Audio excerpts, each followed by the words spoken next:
Due to technical difficulties, we lost the audio to the beginning of this episode. The recap and Boggs' entrance is missing. The character introduction is repeated later on. Our apologies. Please enjoy the return to Cyrtam after our 3-year hiatus. On the door. Okay.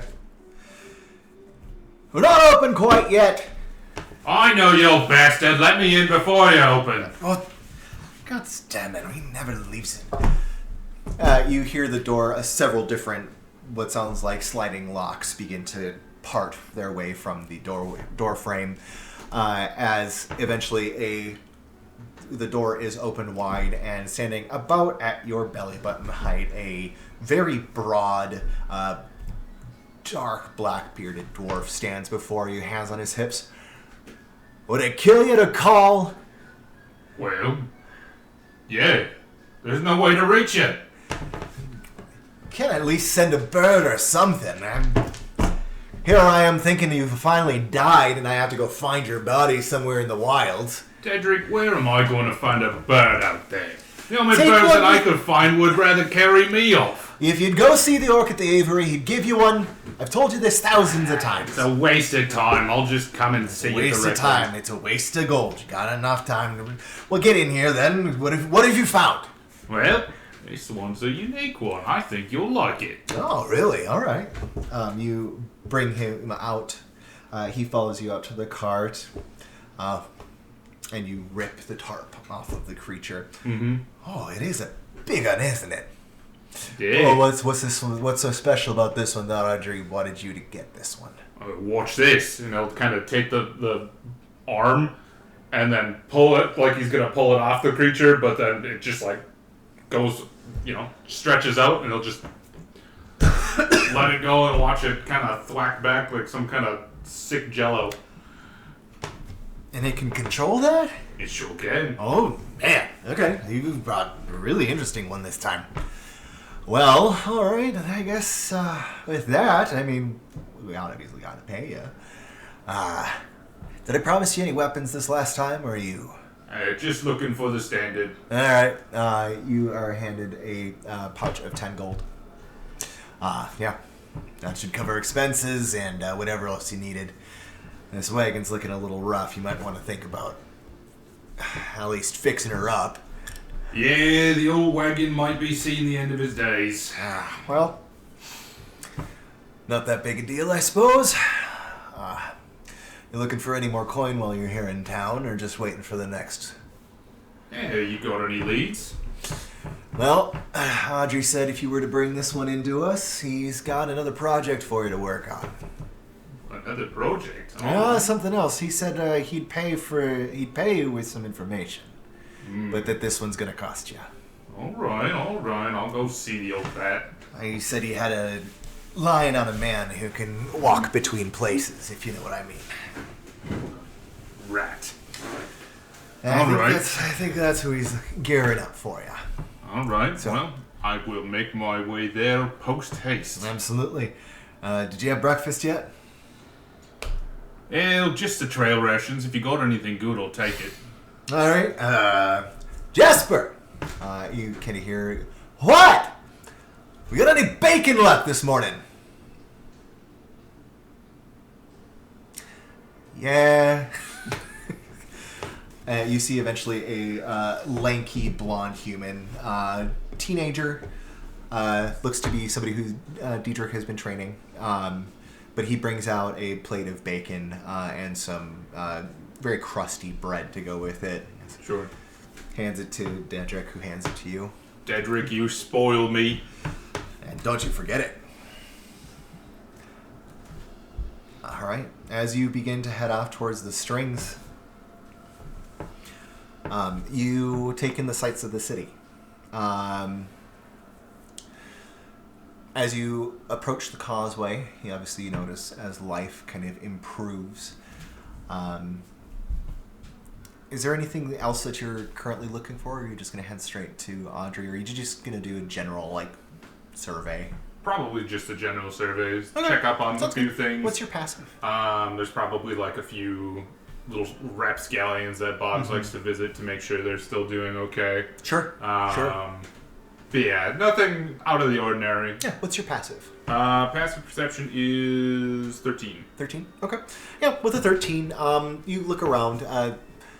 The Northgate garrison, and Northgate region is largely dominated by students. You would know that the Western Quarter is largely dedicated to the University of Knowledge Acquisition, which is a massive building that extends into the sky like a knotted tower. Honestly, kind of think a little bit the Weasleys, but larger. Sure. Yeah. It's this massive tower that extends into the sky looking rather haphazard and kind of amalgamated together, with a few smaller towers surrounding the main one.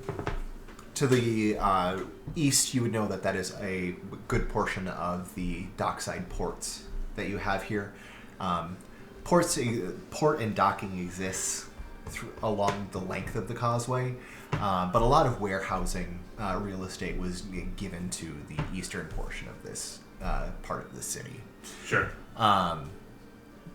You walk up onto the causeway and make your way to the first pylon, and there you're able to, utilizing the stairways and ladders that would originally have led you down to the ports at this pylon. Instead, you find a offshoot that gives way to the strings. Sure. It is a massive, for lack of a better word, spider web of haphazardly built structures that exist on steel cable and chain and rope that has been woven together through time and necessity as the city has swelled in size. Sure.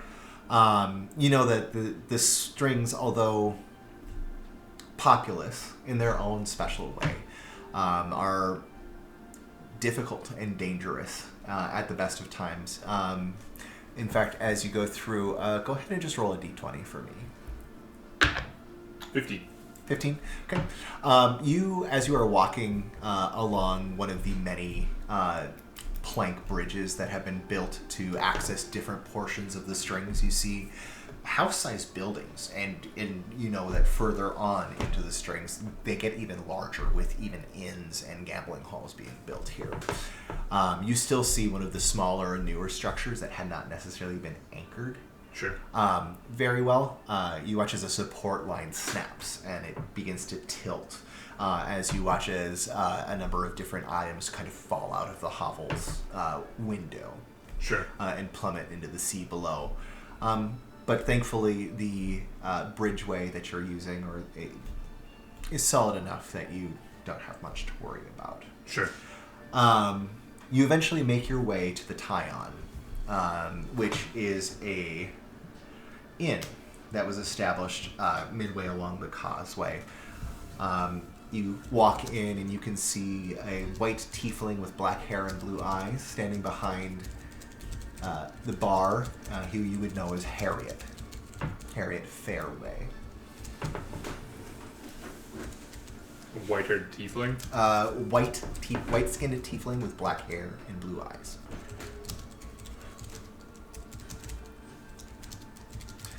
And Snow White skin. Gotcha. And I know Harriet? Yes, you've met her a couple times. Audrey doesn't usually deal with you directly, but you have been invited when you were originally recommended by Dedrick. Sure. And she looks up. Hi there. Hey, Harriet. How's it going? What's going on? Boggs. Right. Boggs, yes? Yes. It's Dedrick's friend. Okay. All right. Well, he's waiting for you in his usual spot. Oh, I get to see the old bat in person today. Well, it seems he's got something very important for you today, so you know where he is. Go ahead. Well, I guess I get the special treatment today. You see, kind of behind her, making their way out through a pair of swinging doors, you see a goblin barely thigh-high on you. You would know her as Maru.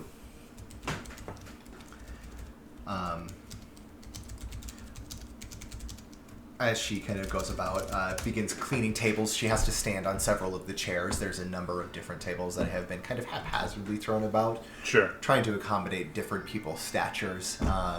She appears to be cleaning a human-sized table and is having a rough time of it. Moru, are you trying to clean something way too big for you again? Well, we've got to make the money somehow.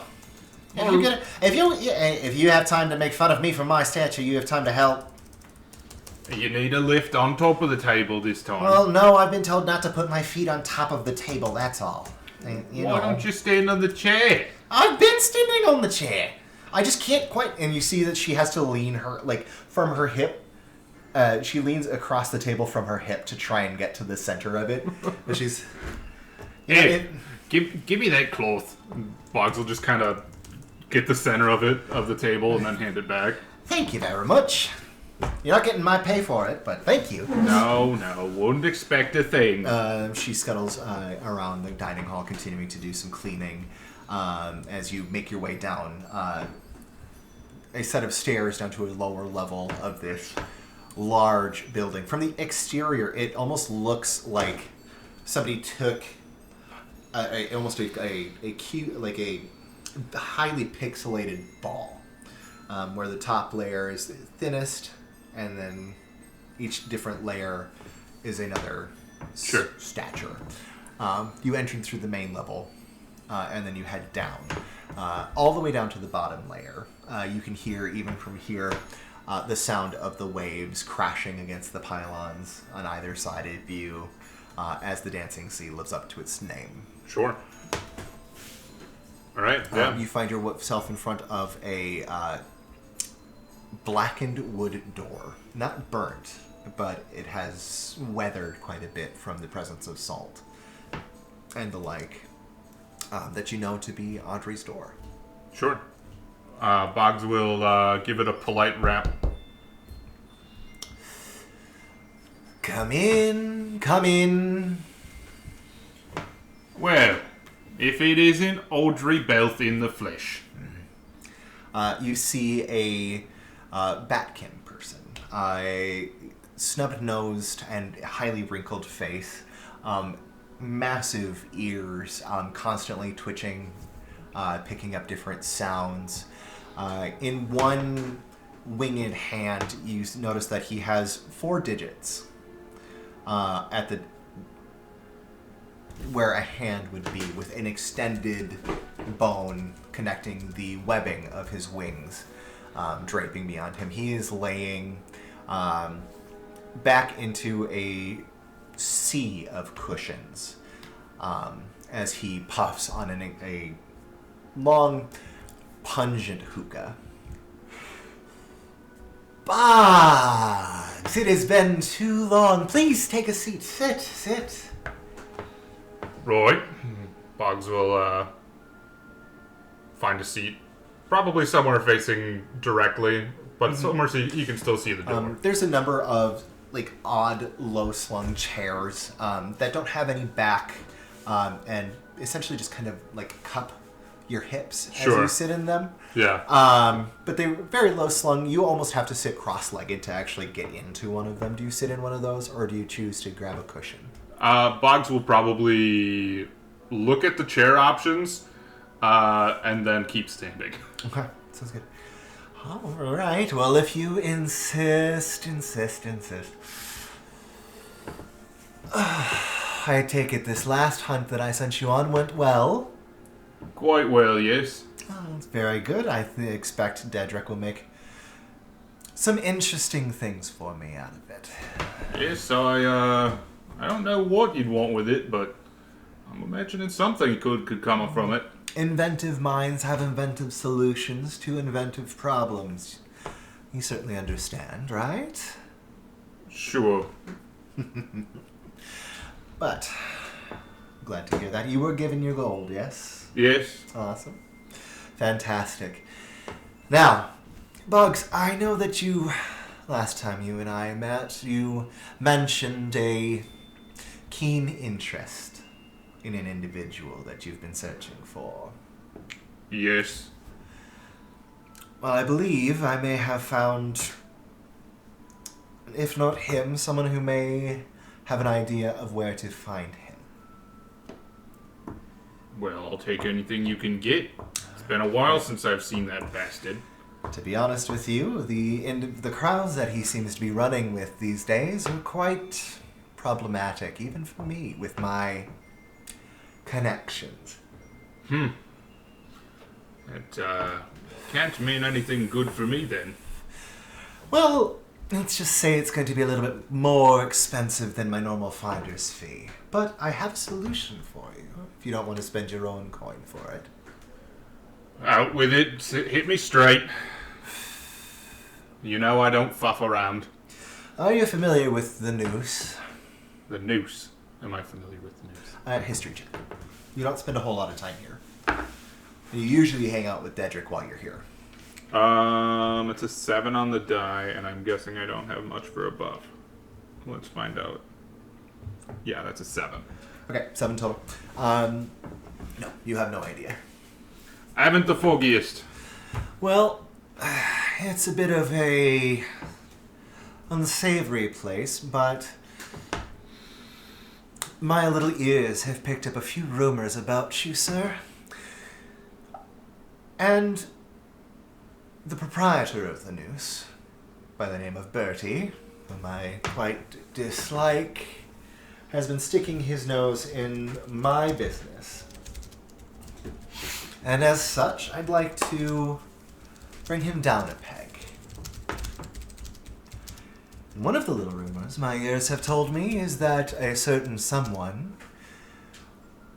in a certain city far to the north won a certain fighting challenge, yes? I've been known to fight from time to time. Well, I believe if I were to employ the Fist of the North to win a certain little fighting arena pit that happened tonight, well, I imagine Bertie might learn to keep his mouth shut. Ah, so he's got someone who's gotten a little too big for his britches. You need taken down a peg, is it? I'd like you to make him remember that I can find people to take care of him just as well he can find people to take care of me. And I'd prefer if his prized fighter that he has for tonight has a very unfortunate evening. You want him to wake up tomorrow, or, Honestly, I could take it or leave it. It's bare knuckles. It's never stopped me before. Good. Well, you take care of my little nosy Nelly problem, and I will give you the information on your little rat friend. Sound like a plan? Sounds good enough for me. Very good. Well, I can't wait to see it. One of the few times I'm going to take the opportunity to have a fly at night and see it myself. Well, this must be quite the upset if you're going to go see a fight in person. Well, I don't like it when my ears are cut off from me. And Bertie has cut quite a few ears of mine. Noted. Okay, awesome. He says, well, if you want to, you are welcome to spend here until evening with me, or you are free to do whatever you wish. Just, I will see you at the noose this evening. And about how far away is the noose from here? So the noose is in the strings, and it's about a good mile down the causeway from you guys where you are now, at least based on the information that Andre is able to pass off to you. Sure. But yeah, you are free to do whatever you would like for the remainder of the day. Sure. Boggs will probably go take a run to go find his cigar vendor. Okay, sounds good. Yeah, you would have a couple different options for that. Do you think he was be on the? Did you? So this would be kind of what we talked about, where he'd need the medicinal cigars. Oh, right. Okay, so that then you would probably go to. Let me see here.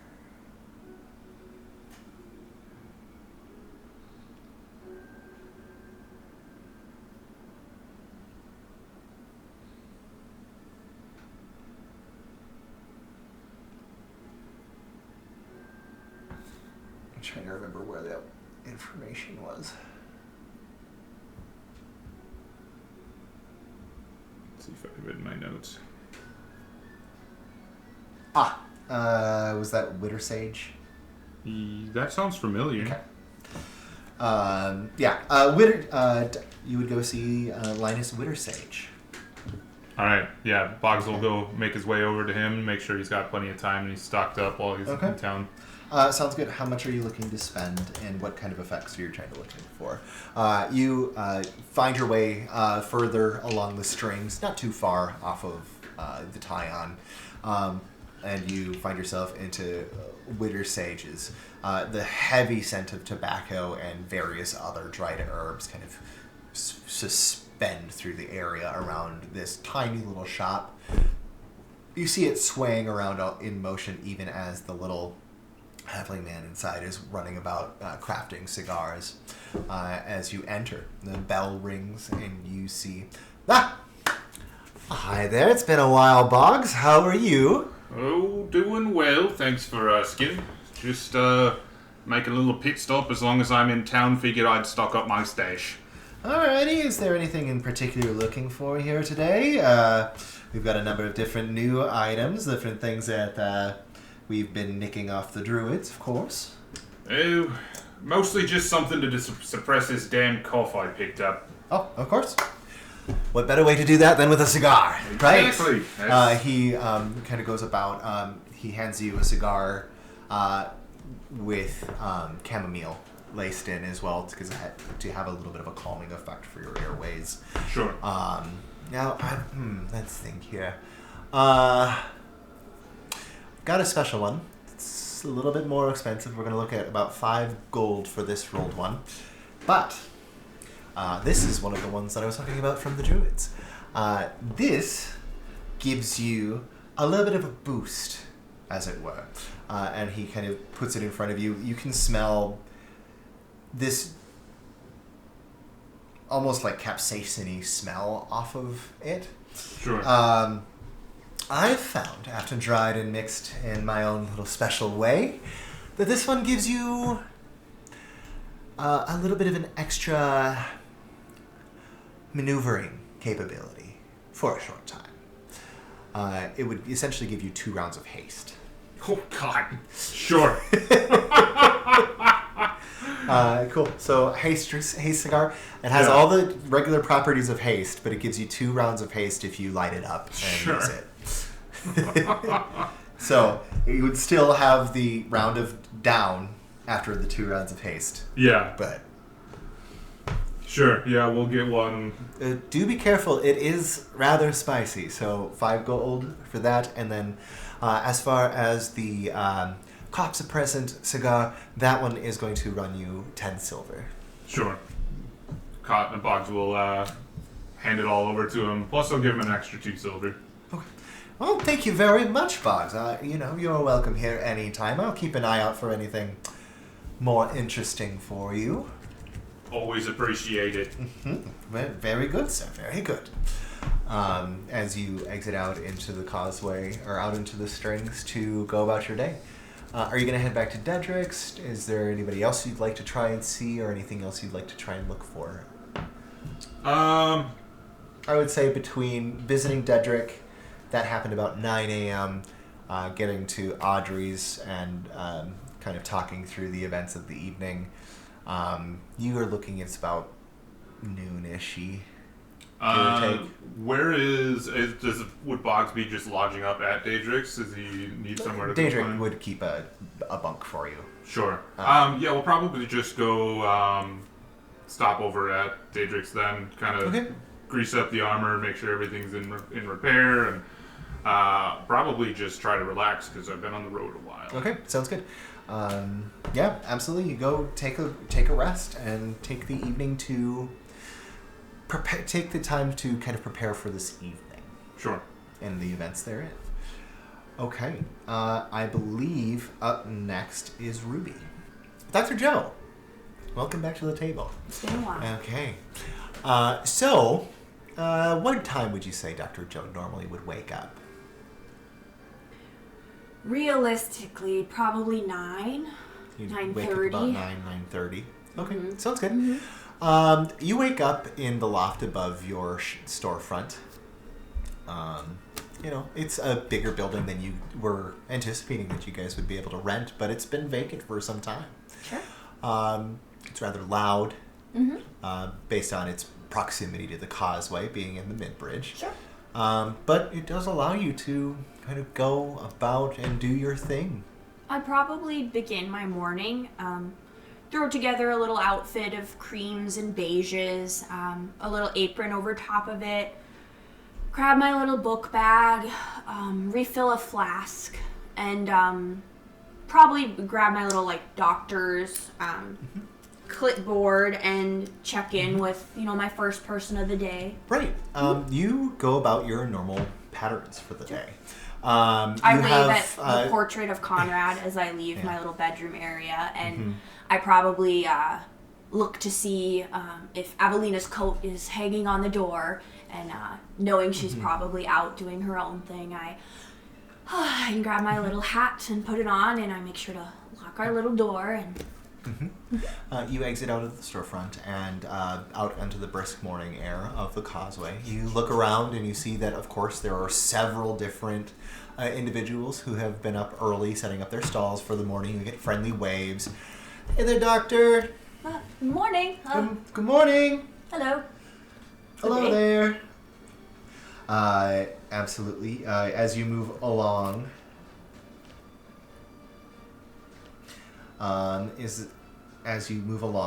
you know that Havithar Tolvet has been having some issues. This is one of the owners of the Magpie's Find, the incredibly unique human couple that you became familiar with. For player purposes, this is the couple that sold you guys the Hagstone. Oh, sure. But Havithar is usually your first stop. Lately, he's been having issues with indigestion, so you go in. Aurelia is there in the front of the store, kind of minding this and sweeping the street, making sure that the front of the store looks as nice as possible. You can recognize her immediately.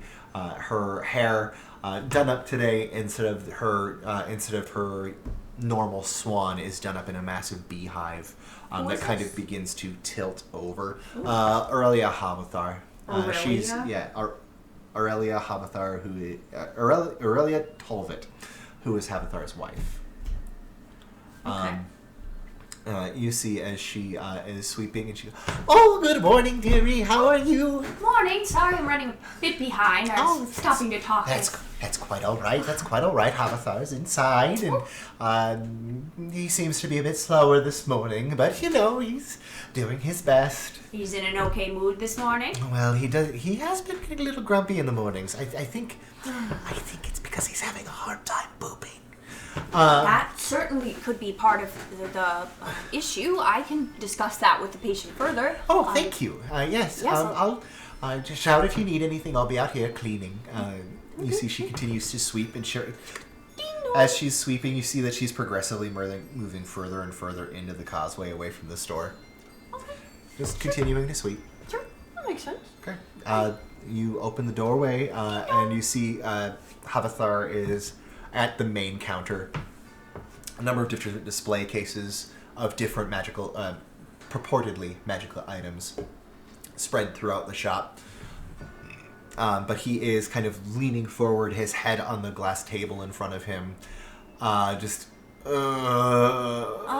Good morning and welcome to the Magpie's Find. What finds you so ailing today, Havithar? Your stomach still? Doctor, My stomach this morning is just in knots. Is there anything that you can do to help me with this? Well, you know what my mother always used to say was, when was the last time you pooped? Well, it's been a minute. Okay. It's been a bit. Here's what I can help you out with some flaxseed tea. You're gonna want to drink that, make it a nice pulp, and then I also have these are just gonna loosen some things up, and I'll pass him sort of a nutritional supplement of sorts to just. Okay, that sounds good. He takes it. Thank you, doctor. Thank you so much. Sure. Anything else you've heard in the grapevine? News of town? Not so much that I can think of. No good whisperings this morning? Nothing really. I mean, I've just been trying to keep on keeping on, Doctor. If I've not heard much of any new news as of late. Let me think. No news of any new travelers of late. How about any ale coming in? News of new ales? Ales? Oh, not so much. Not that I can think of. Well, you let me know if you hear anything. Oh, I will do. Of course, we're almost neighbors now, so that's true. We can always just pop on over and see each other. That's very nice. Thank you. But thank you, Doctor. Hopefully, this will relieve me. And you know where to find me if anything more serious comes up. Of course. Yes, I know that I can contact you, and if with God's willing, I can find Evelina somewhere as well, and she can direct me to you. And you make sure to tell Aurelia to have a good rest of her day. Oh, certainly. And tell her her hair looks very nice. She did a great job this morning, didn't she? I need to do a better job of telling her that. That you do. Oh dear. But yes, after a little bit more fretting, you move off and complete your rounds. There's a number of other different shopkeepers that you go to see. You see there's a bartender. There's probably an odd animal or two in there that. Yeah, exactly. There's some veterinary work on this side. Yes, exactly. You go about performing your tasks as best you can. Go ahead and give me a perception check. To look for injured people? Yes and no. Perception is +4. I rolled a 6 on the dice. That gives me a big old 10. Okay, with a 10. There's a lot of new faces. There's a lot of new feces. Who's bad here? There's so much poo. No. There's so many different new faces every day. I think I enjoy that about the city, being able to be a little bit anonymous in helping just people as I can, and knowing that some of the people might not see me again. You know, and as you do kind of like an alternating schedule with different clients and this unless you are specifically called for help, you are headed south on the bridge this morning. Sure. To the south.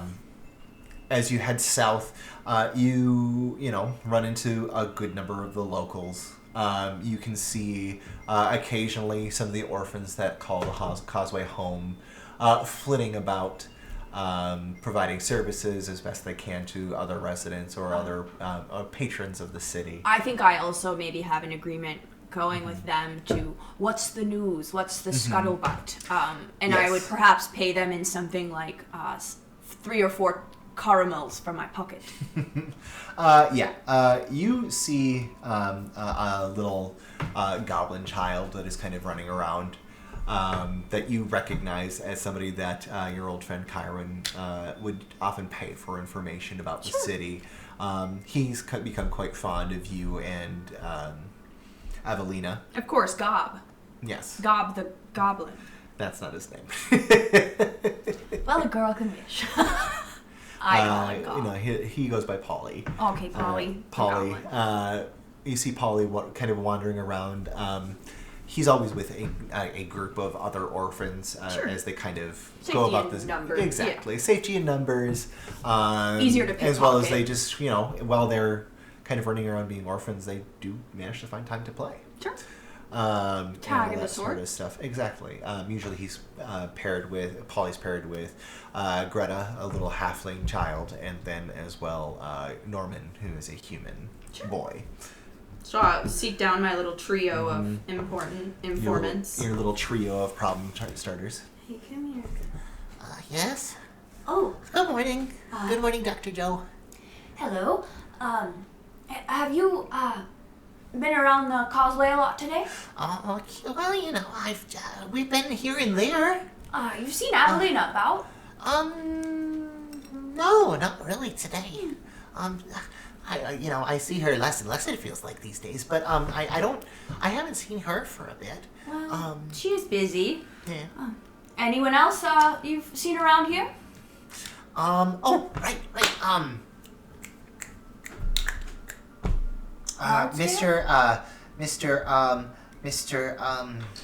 Use your words. Captain Von Bramble was said he would had questions to ask you today. Von Bramble? Yes. That's the Herringon captain. Oh, okay. Herring gun cat. He said he could use some assistance from you today, if possible. He just has a task he'd like your help with. Oh, certainly. I can probably stop over there a little later today. Okay. Yeah. You think he'll be at the barracks? He just said it was something that he needed you to help with before this evening. So I don't know. I said he could probably find you at your house, but he said he had other stuff to do. So Well, and I'm prone to a wander, if I'm being honest. that's very true. Well, I'm off to get sugar bun from down on the corner, and then see Mr. Lawrence about his Yes. Look here. Okay. What am I doing? Thank you. Oh my goodness, we can. Let's And make sure go to the bridge shop. you share them. Oh, of course. Well, let's go to the. You see, as you turn away and begin walking on to your next appointment, you see the trio kind of gather up and We can go to the bridge shop. and begin to kind of excitedly scurry away down the causeway. Say like a little prayer in my mind as they like run off and remind me of like. Sure. I remember my little nieces running off looking for things. I'll just be like, Moon Father, protect them on their journey forward. Sounds good. Yeah, you begin to move your way, continuing on south towards the southern quarter. As you do, you see a few new outfits that haven't been here for a while. Like traveler kin or No, you see a number, a trio outfits, of like groups. yes, it's Oh. a group outfit. I was You see a trio of individuals, all kind of dressed very similarly. There's one standing on a soapbox. Oh. As we kind of approach into more like the noon hour as you go about your day. Like a preaching sort of a thing? Yeah, going like a on? preaching sort of a thing. What are we preaching about? I would sidle up. Okay. Yeah, you see that they Curious are largely white robes with like black hemming. Oh. Two of the individuals have their faces uncovered, and they are joined by a third who's kind of wearing a veil of some sort, looking like it's a very thin material. Okay. Is this something easily recognizable? Make a as history check. A group of some kind? Obviously, I see that they are unique in their garb. You said history. Mm-hmm. So I got a 16 on the dice, and then I add 2 for a 18. 18. You would recognize these as acolytes of the Veiled Lady. Oh. You know that there's some kind of status symbol to the individual wearing the veil. The other two remain unveiled. Okay. And one of the unveiled individuals is standing on the soapbox and is preaching to the crowd about the virtues of the Veiled Lady. You see that it is an individual that in some ways resembles an old friend of yours. It appears to be a very dark gray-skinned elf. Gray-skinned elf? A friend of mine? Looks a bit like maybe somebody who would have arrived with Chiron Sure. Okay. in the past. I would listen to the spiel Okay, and see yes. what I could. Come, give yourselves to the lady. She welcomes all of us into her fold, and all of us are her children. The gods of this world are not present. The gods of this world cannot hear you. But the lady can. The lady provides, and we welcome you into her flock. Oops. Good day to you, ladies of the Veil. Do you talk to them, or are you just watching? I think I'm just watching, and Okay, sounds good. if one of them, I would give there's them a, like. there's a very small group of people that have kind of gathered up in front of them. Are displays like this becoming increasingly more popular, or is this like a new thing? This is something that you may have seen like once or twice before. Okay. Like it's not something that's terribly common. Would There these- are acolytes of the lady that just kind of travel and recruit people to her cause. Would these be closer to like regular carolers, or more like sort of fire and brimstone preacher-esque? Like, where on the scale are we landing? Maybe that's more of an insight check. Yeah, go ahead and make insight. Like, how Make an insight. fervent are they in their beliefs and wishing them upon the others? Oh, pooh, I felt like that was such a good question. It was. 9. A 9. Every time that you've seen them come through, it's not anything that they're not trying to force anyone to join. They appear to be people who are drawn to the Veiled Lady for various reasons. You know that with that history check, you would know that a lot of the individuals that join with the Veiled Lady tend to be clerics of other faith who lost their... Travelers. Yes, travelers who've lost their connection to their gods. So this message of she can hear you is even more pressing to those abandoned by... Those who see themselves as abandoned by, or those who feel like they've lost connection. With their forces, their gods, their yes, exactly. entities. Yes. Okay. I would... Do you spend a long time there, or what do you do? I think I would appreciate what they're trying to do, but I would not be perceptive to, I guess, what they were saying, knowing that my mind is kind of seeking out Lager's guidance in this moment. I think I would feel connected to them in the way that they're trying to do something similar, but I think I would feel just that it wasn't Joe's perceived methodology of finding faith. So I think there'd be some like, oh yes, I'll observe, I'll be a little respectful, and then, I'm probably moving on unless one of the sisters is inherently having a cough or spitting up blood, or... Yeah, the one on the soapbox happens to be spitting up is blood? male. Oh, okay. Yeah, no, yeah, they're not all acolytes. sisters. They're not all Okay. women. It does look like the one that is wearing a veil is a woman, but the other two are male. Sure. And they're just kind of alongside, right? Are they taking donations? You see, the unveiled one is accepting donations of those who would offer it or will communicate with interested people. The veiled one kind of seems to be set back in a way a little bit. I think I would approach at a moment and offer 5 copper or equivalent, Okay. like a smaller amount, Okay. and just pray for their health and Okay. Sounds good. see if they ever need of any services. Sounds good. Just let them know. Yeah. Ask about the barracks for us, or You see that the individual accepting donations kind of, thank you, sister. This is a human male. But please understand that as far as healing services, the lady provides. yes, I understand. If you ever find yourself in need of aid, or perhaps I could reach out and contact you if I have some pressing cases that...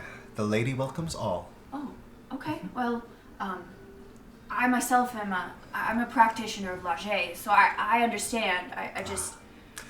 One of the false gods. Sure, some say. I wouldn't say so myself. I believe Well, his presence isn't felt here. Not felt by some. I think Laje lurks, as he can in the lives of... You see his face just kind of go into a just pity. Yes. Well, you have a good day as well, sir. Laje smile upon you. And I would... Whenever you're ready, the lady shall welcome you. Laje be with you. I clutch the little well-worn sort of moon pendant, wherever it is on my person, on my keys, whatever. Okay, sounds good. Jingle my keys a little bit, and I think I take a little swig from my flask. Okay, sounds good. Hustle on to my next one. You continue on down the garrison. The rest of your day goes by rather uneventfully, and eventually you reach a point where you feel like you have the ability to go meet with Captain Von Bramble. Von Bramble, the Harrington captain, or Herringon captain. I think I would also keep an eye out for Evelina, my friend. Sounds good. Usual ones, but unseen. Give me an so far. insight check. She only works at night. She works in the kind of places I couldn't even get into. Insight. Weirdly, a 21 for this. Okay. She's been avoiding me all day. You don't know necessarily if she's been avoiding you, but you certainly can't tell if anyone here is Evelina wearing someone else's face. And it doesn't, at least it doesn't appear to be. Everybody appears to be moving rather naturally. Any one of these people could be Evelina. On this funny one, you're pretty sure she's not here. She might not be here, but there's never a 0% chance. Yeah, eventually you make your way back to the mid-bridge garrison. Looking for my friend Von Bramble. Yes, you eventually make your way to the mid-bridge garrison. You see as two of the guards standing in front of the entrance to the large bridge that connects to the middle pylon where the guardhouse is situated, kind of give you a little bit of a salute. Oh, hello, Hubert. Oh, good morning, Dr. Joe. It's good to see you. Good to see you. Von Bramble. Yes, he's expecting you. Thank you for your rather swift response. Sure, I was in the area and I was on my way to the tea shop, Excellent. so I figured I'd stop in and Well, then please do. You're looking tired. You getting sleep? You know, to be honest, we have been pulling doubles lately, and it's Not getting good on to the be mind. quite a bit. You have to take care of the mind as well as the body. Yes. I speak with the captain. He'll kind of illuminate the situation. All right. And then Dr. Joe would continue in with her little bag tucked in, maybe at this point nursing a hot tea of some kind. Okay, sounds good. Eventually, you make your way in. You are refreshed on tea as you kind of wait. You can hear the rapid speaking of Von Bramble behind his closed office door as he appears to be in a meeting with somebody. It would be professional to gain some understanding of the situation he's currently in. It would be the professional thing to do as a doctor. You are a good 6-7 feet away from the door, in a waiting room, essentially. If you would like to try to listen in on the closed door, you can do so. But if you want to do stealth, can I detach like a button for my jacket and be like, "Oh, where's that button on the floor?" And that'd be sleight of hand. I would like that. That would be good. Okay.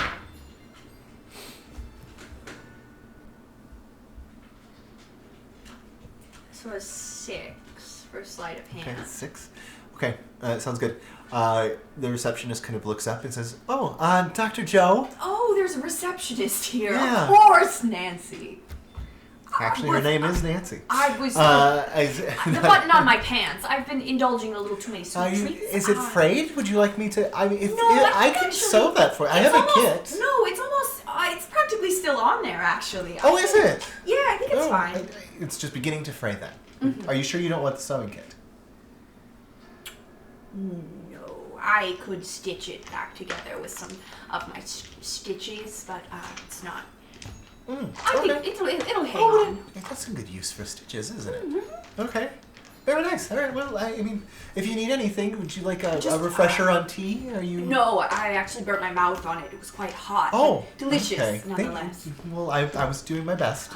I apologize. I must have used the heating spell wrong. Oh, no worries. I was actually just so eager to try the tea here that I yes. you know. Yes, of Normally course. meeting with Von Bramble, he'll have some sweets or something, and this time I surprised him with, I brought a few caramels along. Would you like one? Oh, yes, please. You hand her a caramel. And... These are from the candy shop on the north end. Oh, interesting. Has Von Bramble been pretty busy today? He's been busy for the last week. Who's yes. he in there with? I believe he's just on a video call. He's on a video. He's on a mirror call. He was on an enchanted Yes, mirror. he's on a mirror call. Okay. Wow, you got me there for a second. I watched your brain work. Yeah. Okay. I believe he's just on a mirror call with someone from the Overcity. I'm not sure. Sure. One The of the- Overcity been One of the counselors. overseeing a lot more recently with Well, the events of late? we've been trying to nail down a few loose ends for them to kind of protect the city, but Yaster will tell you. Yaster. That's his first name? Yep. Cool. And Bean has to go. Bean must go.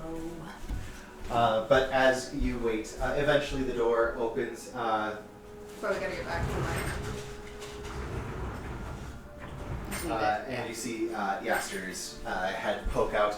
Now Nancy is out. Oh, there you are. Hello.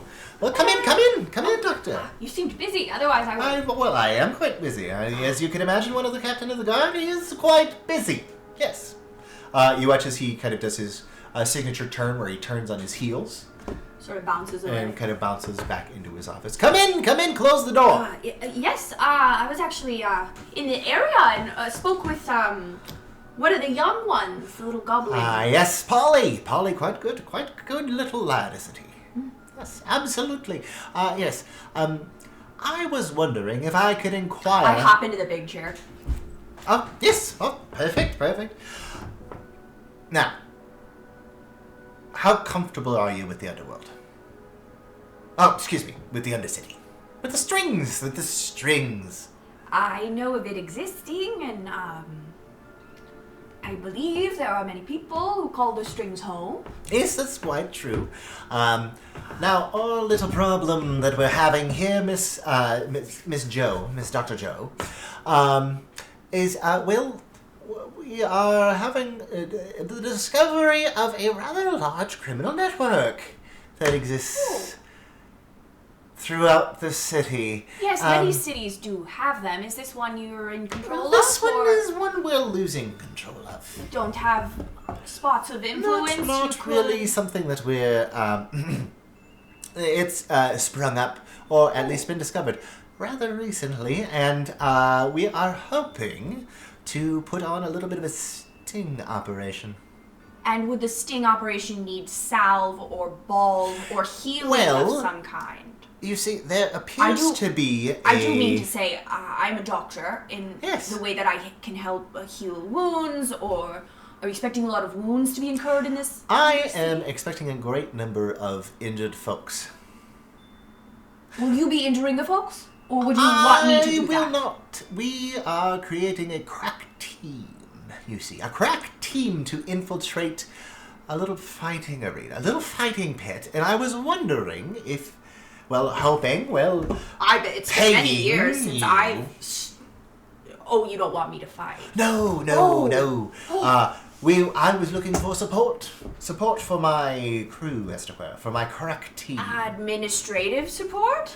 No, it would be great to have somebody there who could patch them up just in case things get a little too hairy. Oh, And I was curious to know if you'd be willing to be paid for that position. I think, given the circumstances of this endeavor, I could make an exception off the books, you see, to provide aid in a manner that was susceptible to both parties. Yes, because we are having to use some rather new recruits for this excursion, and I could really use another set of eyes and ears to help us build a case and make sure that we're getting the right people who are involved with this organization. And I would be happy to assist. I might need some assistance of my own. Have you a budget for an assistant, perhaps? Someone I could hire and to help me out with Well, at this point, we have a crack team of 4 individuals, with you included. A number of different individuals. Hugo, out on the god path that you passed on the way in here. Hugo? Yes. The tired-looking one? Yes. Well, he's better than no one. Well, he's a bear of a man. You will be going down with Hugo and a few others in order to investigate into a little bar down there called the Noose. Oh, the Noose. Have I heard of this? History. That one was not very big on the dice. Let's see what we add to it. Not very big much. Hold on, my skills are loading.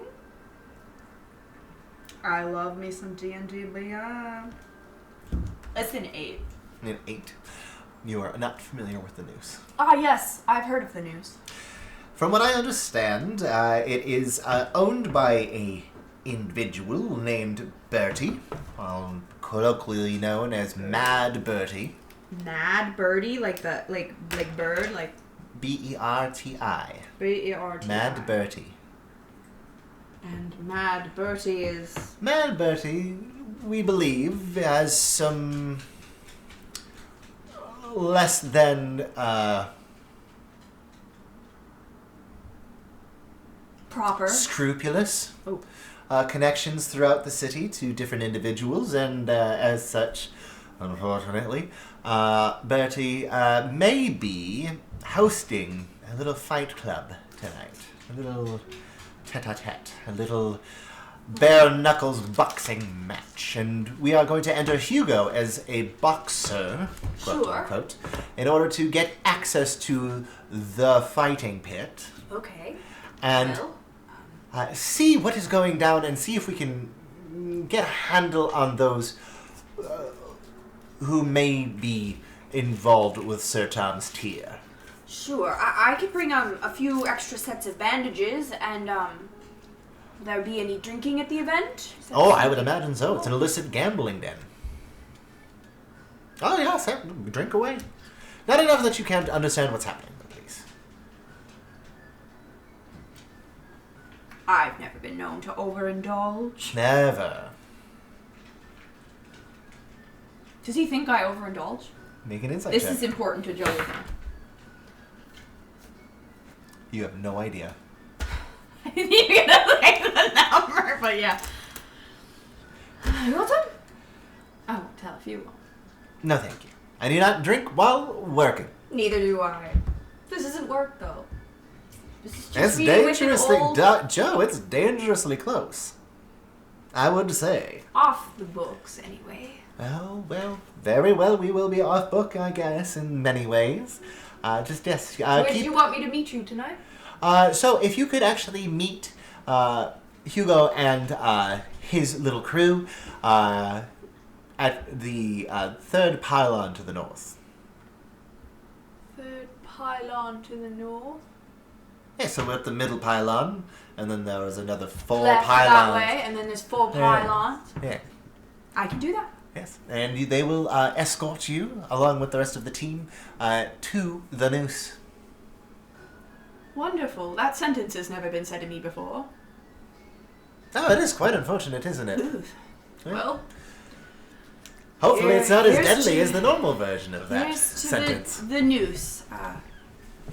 Let us drink to it. Ah, very good, very good. And I think I switch out my flask for tea again as I leave the room. Okay. You do so. As you head back along, you see Hugo is kind of padding back towards the garrison. Oh, shift change. Well, am I going to see you tonight, Joe? I hear we will be having a little rendezvous tonight. Excellent, thank goodness. Get some sleep if you can. I'm going to. As he kind of makes his way back into the barracks. Is there anything else you'd like to do before evening? I think I tip my little doctor's hat to him, and I give him a little guidance on his next little... Okay. Feels like a warm little tingle in his spine, and he's going to be an extra little vigilant tonight. Okay. For the next 10 minutes. Sounds good. And then I think I probably have a little bit of downtime, so I probably sit and read for a while, maybe journal. Okay. Sounds good. Maybe stare into the sky and think of all the things that are out there. Okay. Sounds good. Perception check. I catch myself looking into the glass, and all I see is my own reflection looking tired. Yep. 1. Okay, cool. You look into the glass and you don't even see a reflection. There is no reflection.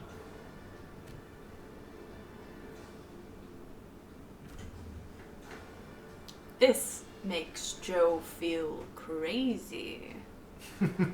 This is some interesting development. All right, as we peel away from Joe in her painless window, we switch to Abilene. I will go change out. Hi! Bina, go lay down. Lay down. Thank you. Hi. Good girl. Hi, Jessie. She's just... No, come back. She's just like, oh, I'll be just in here. It's all fine. I'm just going to check. That works. Yeah. It's going to be on both. Why do you look so perturbed? And Avelina, welcome back to the show. Okay. So let's go ahead and start. What time would you say that Avelina wakes up in the morning? It would depend on what's in her schedule book. Okay, sounds How good. many clients are lined up for the day. So you would have, I would say, this is a pretty average morning for you. You've got about 4 or 5 a day, Sure. usually. Ollie! Depending on how stuff is going. Why are you in her purse, dude? Because it's interesting. Because maybe I could fit in it. Maybe he'll throw up in it. We're good? You gonna knock it over again? I might have to move it. But anyway, you usually have a good 4 or 5 a day, depending on what's happening around the city. As you kind of rouse yourself, you and Evelina now sharing 2 bedrooms in a 4-bedroom home. The apartment itself is set above what would have been a storefront at one point, but due to a number of different issues, the individuals owning it were forced to sell, and you guys were able to take advantage of that, being able to eventually use the storefront for whatever you should so wish, but currently just using it as an apartment. But you and Joe share the upstairs portion, and what do you do to get more ready in the morning here now that you've kind of settled into this routine? I suppose I wake up and probably sit at a vanity and, decide, depending on what client is first, decide what she's going to transition into or look like. Yeah. If she had, more input from the client, she'd make her appear like, a mole here, freckles here. I would say, as far as what you have in front of you, you would have essentially a little binder. Yes. That's like a little black book. You are going to be starting this morning. Or if there weren't a lot of instructions, she'd do her best to guess what would be appealing. Right. Like if there wasn't much input. So this morning, you are actually meeting on the northern coast. You're going to head towards the university, and you have been hired by a relatively wealthy university student, who through a contact reached out to you and wanted to practice being more affable with other people. Okay. They were rather sequestered in their life here. That it is a young human woman named Kendra. Kendra. Mm-hmm. Just Kendra? You would know that she did not include her last name Sure. for her own privacy. Yes. Typical. But Okay. you are meant to meet Kendra at the university. And she is, specifically, she reached out trying to become somebody to use you as practice to make friends. Sure. She was a rather sheltered individual in her home life due to her father's overprotectiveness. And as such, now that she's here at university and studying, she is having great difficulty trying to communicate in a way that is not insulting to her fellow students and, Sure. and wants help Gotcha. with trying to overcome that. She mentioned that she has no preference on your appearance, as much as she simply is having a time and would like guidance on how to improve herself. Sure. So then I would probably just get ready mostly as the form that I take as neutral most often, which would be some kind of updo with black hair, golden eyes, and a dress or wardrobe in black with long sleeves and gloves. And so for this, it is meant to be more like afternoon tea Okay. for you guys, but she is your first client for the morning. Sure. I would probably pick an outfit that is suitable for a lighter affair than formal. So it's not formal. Okay. It's just Sounds good. more. I guess.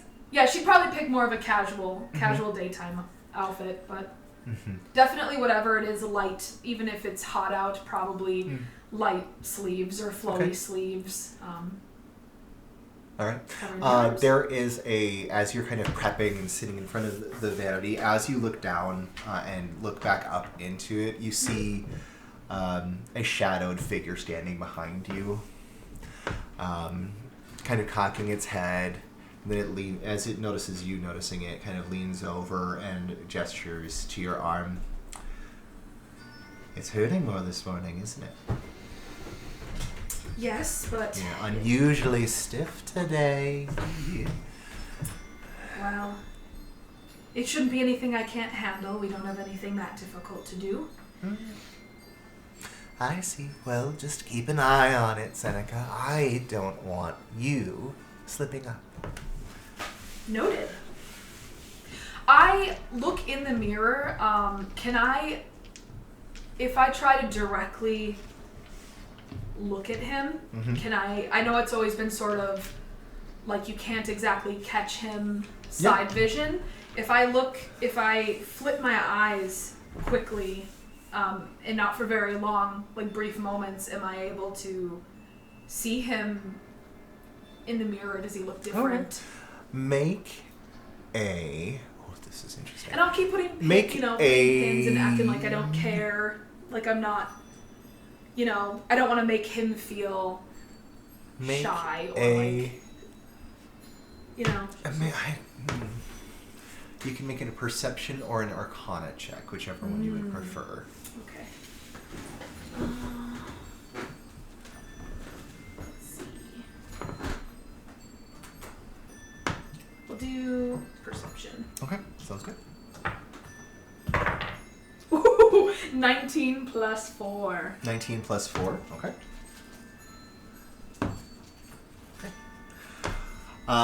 You look up as you kind of are turning so that it would look, so that more of your back and your side profile faces the mirror. And you flick your eyes back and you see just for a moment this long white hair and a arm bandaged in chain. Before you hear, no peeking. Can't blame me for being curious. Oh dear, of course I can't blame you for being curious, but I do have to ask that certain little secrets are kept until we're ready. Fair enough. Unfortunately, until both of us are free, I don't think you'll have the opportunity to see the full me. Likewise. What was I able to tell what arm? It would have been his left arm. His left arm is just Okay. bandaged in chain. All of it. Ah, like without any showing. Yeah. And I would say, based on how high you rolled, it would also be like various like gauges of chain as well. Like you almost see like Different different thicknesses. Exactly. Multiple. So like he's been chained with many Like chains. it looks like a big, like it's almost like an anchor chain is wound. Okay. And then smaller, finer ones are wound throughout as well. Tell me, are you able to feel pain? Or do you sort of just feel my pain? Is that why you're so concerned with my arm? I feel nothing, really. It's quite boring, actually. It's why I want to be free so much. I don't like it. Can you feel my pain? If I really try, but even then it's like barely a dull ache. It's more I can see it in the way you hold yourself, dear. Well, that's not good. I adjust my posture. Sort of like... Do some stretching. Unfortunately, you hold it's your right arm again. Yes. Yes. Yep. You hold your right arm quite differently when I can tell you hold your right arm differently at your shoulder, especially when you're feeling a good deal of pain. That's where it's the newest. Yes, it would be. It hasn't made it up onto your scapula yet. I am painfully aware. I hope that we can keep it that way. Well, Although I Because don't... it's only up to like here, right?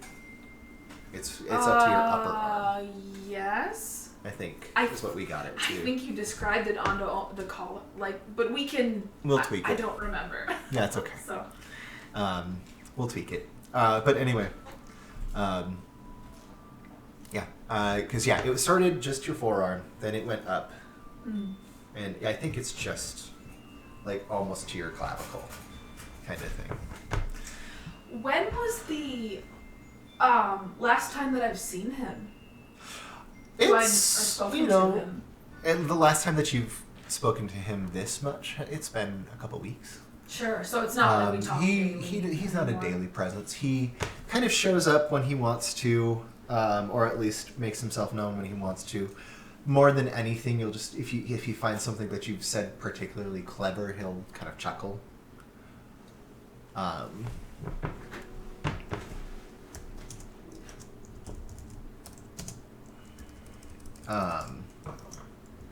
To himself about it, but other than that, you don't really speak with him all that often. Like he's there, but it's more like you can just sense that he's watching more often than actual communication. Sure.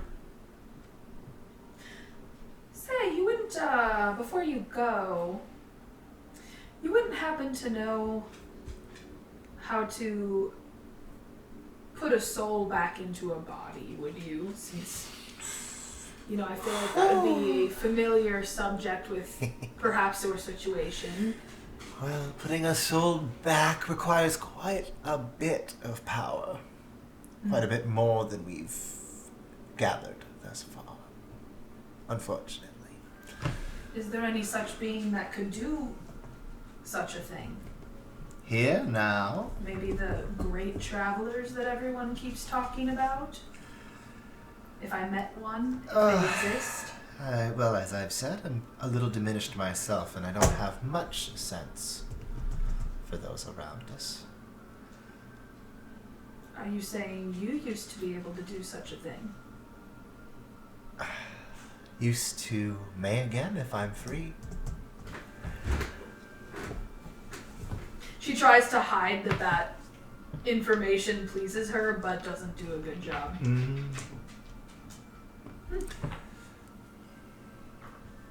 Oh, are you looking to bring someone back? You see briefly in the mirror your reflection is replaced by a swarthy, bushy-bearded man. I told you I'd keep him safe for you. We just have to bring... To bring him back, we need to break our chains, dear. One thing at a time, I suppose. Indeed. Indeed. I just don't have a very long life. That we know of yet. We could extend it. You could end up with much more life than you've ever expected. Yeah. Words, words, words. Words. Words are plans, and plans are actionable. And my plan hasn't yet even started. Bean, you lay down. You don't need to buy that. She's like, please. I suppose she just goes back to, putting on, lipstick or, fussing with her appearance, but still sort of like waiting to see, if he has anything else he wants to say. Sounds good. Talk about. Yeah, no. He kind of goes back to being quiet. Occasionally you just kind of hear links of chain clanking. Other than that, he doesn't have much left to say. Well, and she takes her book and her planners or any of her notes, kind of like a briefcase sort of situation, packs up. And then I suppose when she is spruced up enough, she would go downstairs. Okay, sounds good. About what time? About noonish? Would you be going super early? Would you start like a normal day at 9, or would you be going just kind of planning your day based on your client list? It would be based on client list. Like if there's gaps or anything, she might do things that are on her own desire or agenda. So you just have a very flexible wake-up schedule. Yeah, it depends. Okay. Like if a client has 8 a.m. sharp, be here, Sure. Or if she was out late, if she does a lot of dates or things that are late into the night, she would maybe afford to sleep in or not schedule anything the next morning. Sounds good. You head off in the direction of the university. Yes. It's afternoon. It's getting towards noon at this point in order for you to make it to your appointment on time. You see a number of different carriage runners, rickshaw runners, kind of offering rides up and down the street. A number of different individuals have set up shop, all that sort of stuff. Is there anything that you're going to kind of do on the way or just head directly there?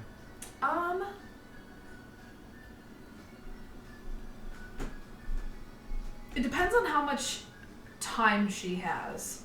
What time would you have given yourself a lot of time? I think if there is time, it doesn't have to be the first thing she does, but at some point throughout the day, she might go to the coiled tub.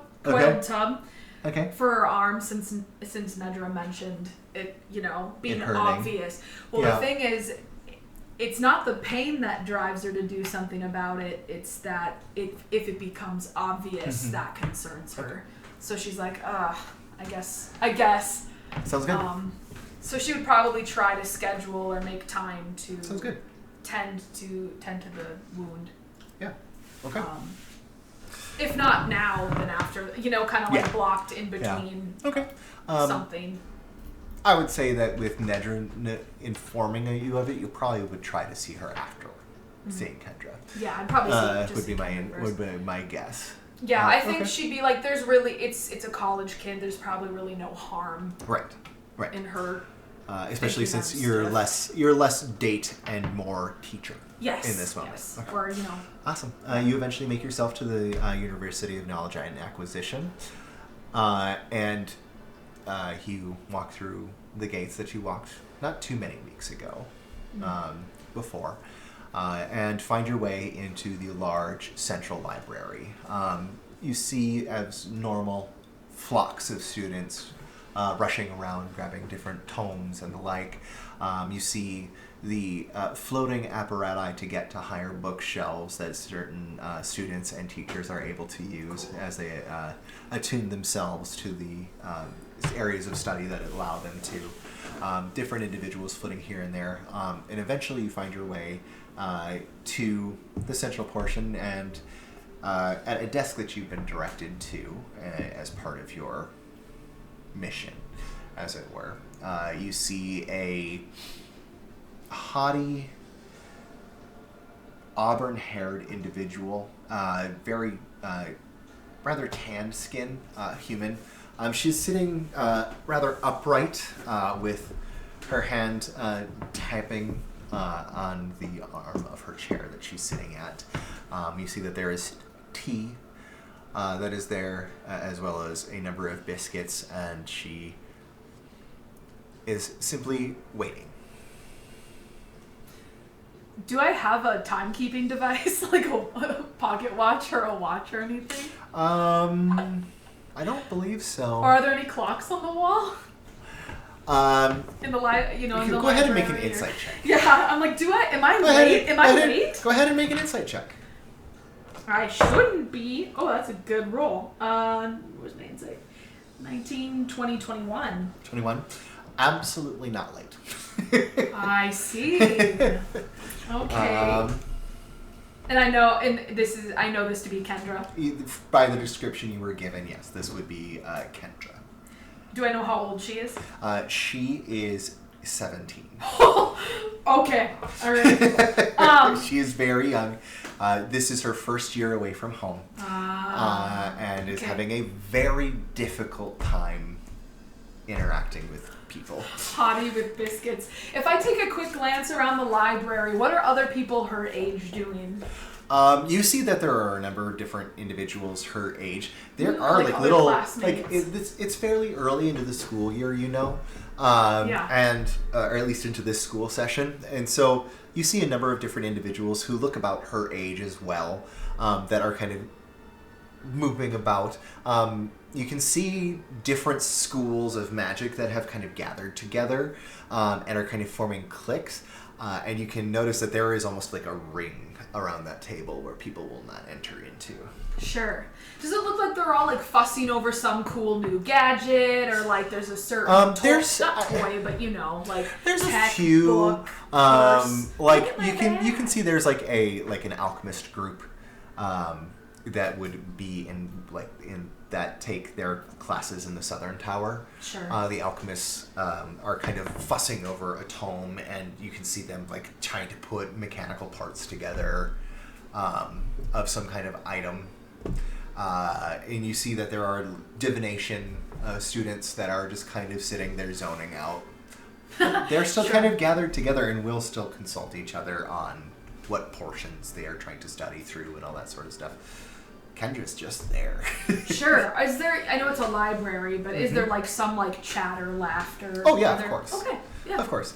It's very subdued and quiet, of course, but they're still hushed. There's still it's still a bunch of 17-year-olds who are going to school for the first time, away from parents for the first time, all this sort of stuff, and are learning how to interact. Do notice amongst like the younger courses that there does seem to be a larger teacher and librarian presence.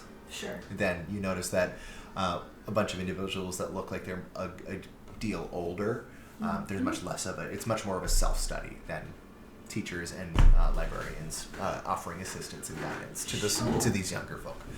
But Kendra has tea, biscuits, and a pile of books next to her. Occasionally she kind of like will impatiently take one from the top of the books and then put it down and then rifle through a few pages and then kind of look around and then put it back on the bottom of the pile of books. She's nervous. It makes her anxious and it makes her mean.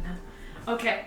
I'm gonna like step behind like a bookshelf or just like I'd probably see her take a couple steps back around like a corner, and I would like to use my glamour weave to put on the exact same uniform that she's got. Okay, sounds good.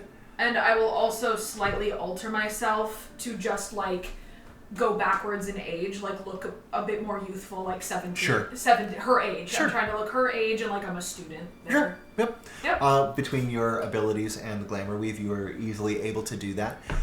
You put on a School of Education uniform. God, And these skirts are so short. they're above the knee, baby.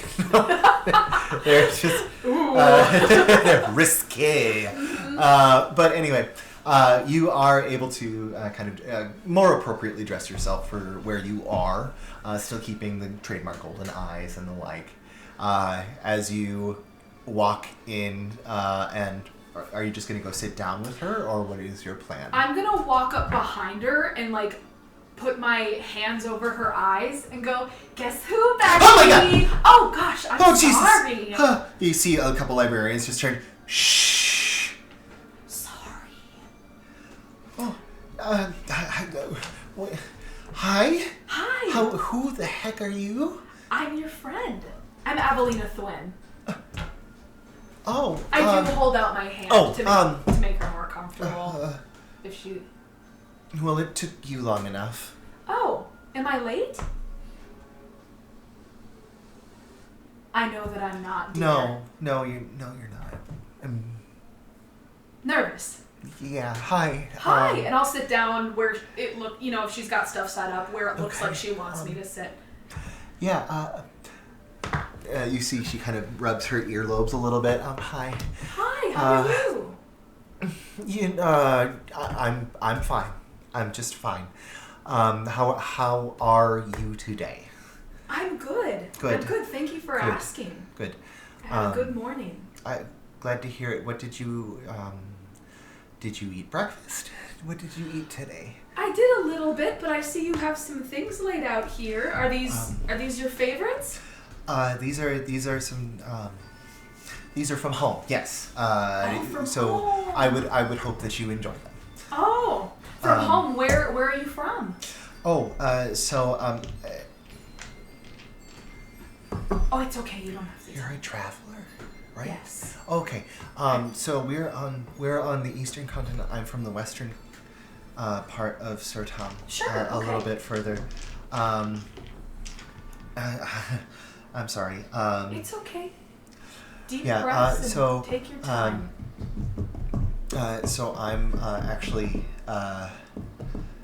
I'm from Lilfor. Okay. If you cool. know where that is. Do I know where that is? Go ahead and make a history check. What was it? Little Forge? Lilfor. Lilfor. Lylfor. Oh, sure. Sorry, you said a what? History check. History check. Mm-hmm. Oh, natural 20. So Cool. A 21. These You know, you Exactly. actually know a reasonable amount about Lilfor, mainly because that is the region in which Dr. Joe studied medicine. Ah. Is Lilfor known for, I'm asking her this, known for medicinal knowledge in particular? There's a college of medicine in Malta. Ah. Why did you choose to go here instead of go there? I'm really not good at healing people. I'm much better at making people hurt, which I don't really like to do, but it's kind of like second nature. What do you mean? Well, I make people hurt. I am really good at insulting people, and Okay. unintentionally. That can be a skill sometimes, if used in the right way. Well, you know, it's hard to make friends when the first thing you tell people is that they're bad at magic. Oh, I see. Okay. Because, well, for like example, the first day of classes, we were going through the magic script for Firebolt, and I laughed at the young man sitting next to me because he messed up one of the runes, and it just made a puff of air, and I told the rest of the class that he farted. Oh! Okay. So, rough times there. And unfortunately, I've just kind of been branded as mean. Sure. So I'm hoping that you can help me fix that image or help me learn to control my impulses better. Instead of controlling your impulses, we should help you find a way to work with them. Instead of trying to hang on so tight, because that's going to make you more nervous. If you dislike yourself, that's not going to help anything. That actually makes it worse. It's more like redirecting. So when you saw, if you're interested in being friends with this boy that messed up the spell, instead of saying, you suck, find a new way to say that he sucks that's a little kinder. Such as, oof, maybe, you'll do better next time. Do you want some help? And you could maybe offer to befriend him and help him work on the spell. And most of your conversation. Yeah, I was going to say. Continues that way.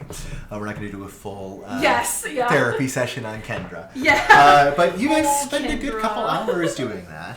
Sure. Eventually you do find yourself released from... And go ahead and could you roll me just an emotional patience roll. A wisdom. Wisdom? Wisdom? Yeah. Saving or just a wisdom just throw? a wisdom check. Okay. 12 plus 4, that's 16. You're able to weather the storm. Kendra is a 17-year-old. Yes. And is very 17 years old. Sure. Unfortunately, she's, like I said, hadn't been outside of her mom and dad's for a long time and had a hard time making friends at home. Mm-hmm. And is now having a harder time here.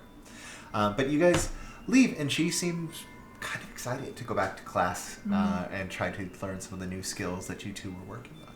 Perfect. However, you are now on your way to the coiled tub. Nice. Okay. You wind your way clear across the quarter, heading east through the city, making your way past a whole bunch of different shops.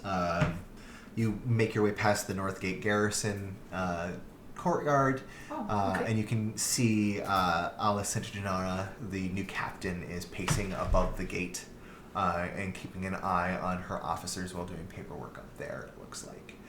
Occasionally you see the characteristic glint of metal sparks as her eye kind of fizzles a little bit. But you are able to make your way over, eventually finding your way to a lovely little building, stone architecture, with a wooden upper floor, with a sign labeled the Coiled Tub. Entering in at the first floor, you find yourself in a somewhat damp feeling main entrance, sitting at the reception desk, the serpent lady, Ultera Guiar, who is sitting there. You see she is parceling sachets of herbs for different baths that are offered. She looks up as you enter.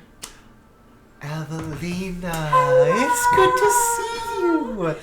She goes forward. Her rings of copper and black scale with a iridescent shimmer kind of shines as her hands go out to you and taking it. It is so good to see you. How are you? You're in pain today, aren't you, dear? Even you noticed. I did. I'm sorry. I'm not hiding. It wasn't a client that noticed, was it? No, I don't think so. And even if it was, I didn't see anyone that it would bother. But... Okay, well that's very nice. Let's get you a sachet and we'll get you soaking. Yes. Thank you. Yes, anything that I guess would just of course help or relief. Right. Please.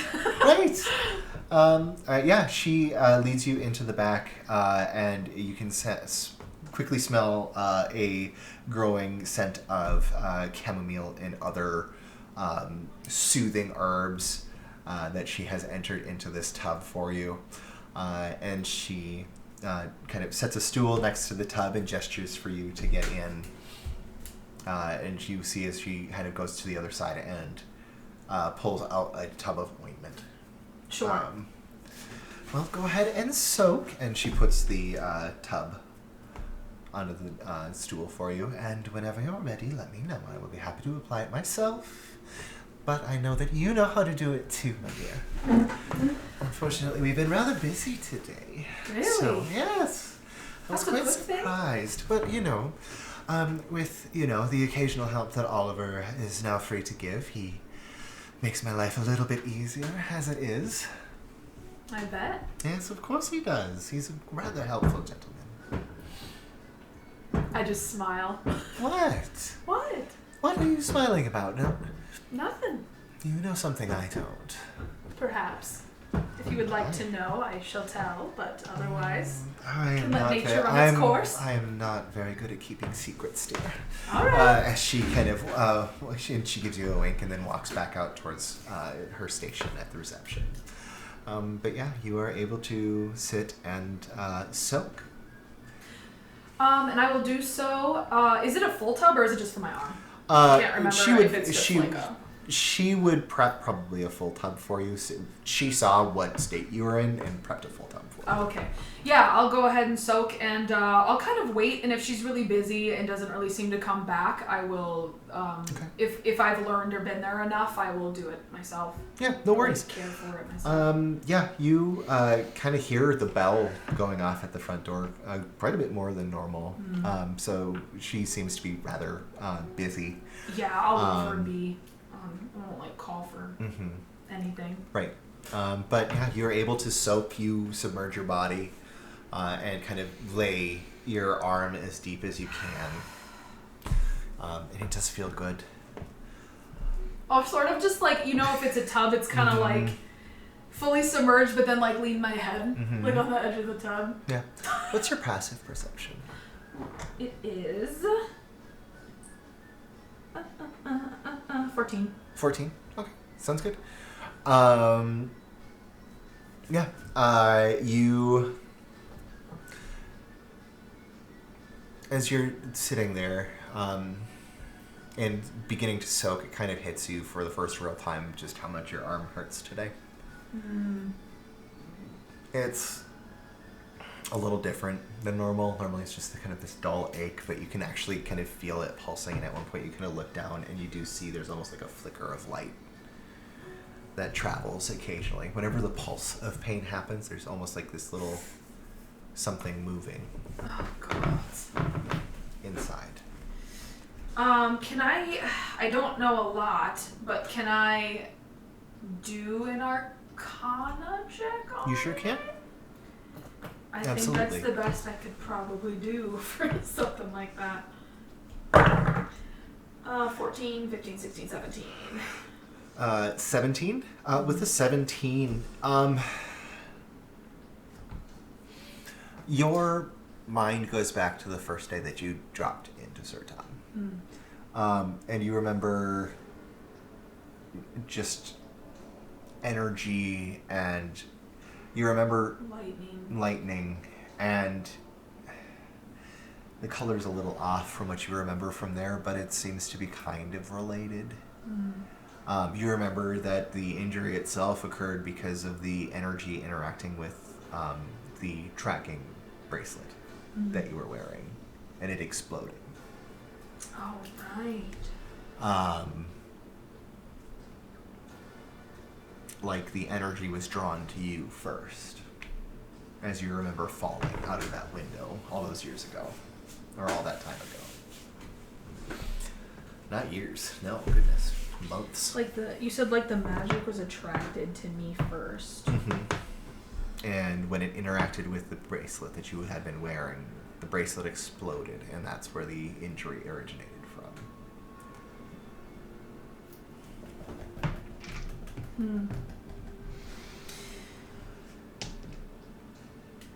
I'll think about what other appointments do I have for the day. I think she's gonna actually consider canceling them.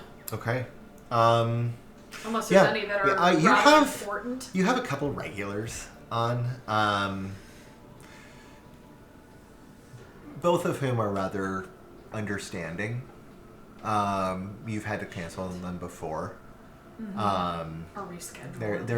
They're never thrilled about it, but they seem to be. I see them enough. They seem reasonable about it when you have to.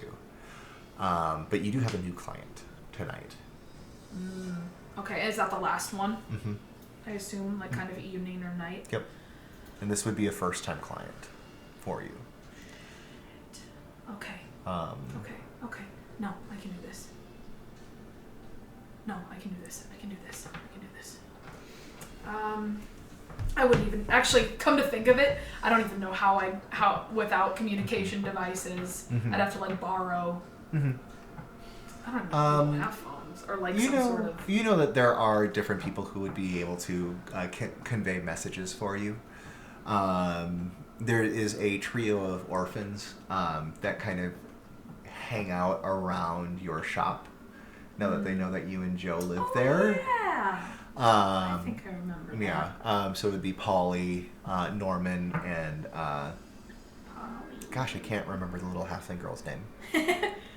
But Polly, the little goblin boy, and then Norman, the little human boy, and then gosh, what is her name? I just said it to Ruby. Literally just said it because they already talked to her today. But you know that they would be quite happy and willing for a couple copper to carry messages for you.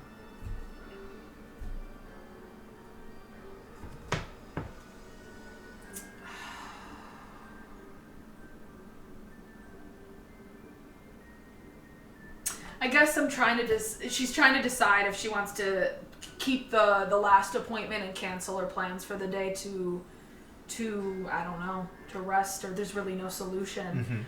Or if she feels like she can muster through it in pain. Okay. I think she's gonna shoot. She doesn't like canceling.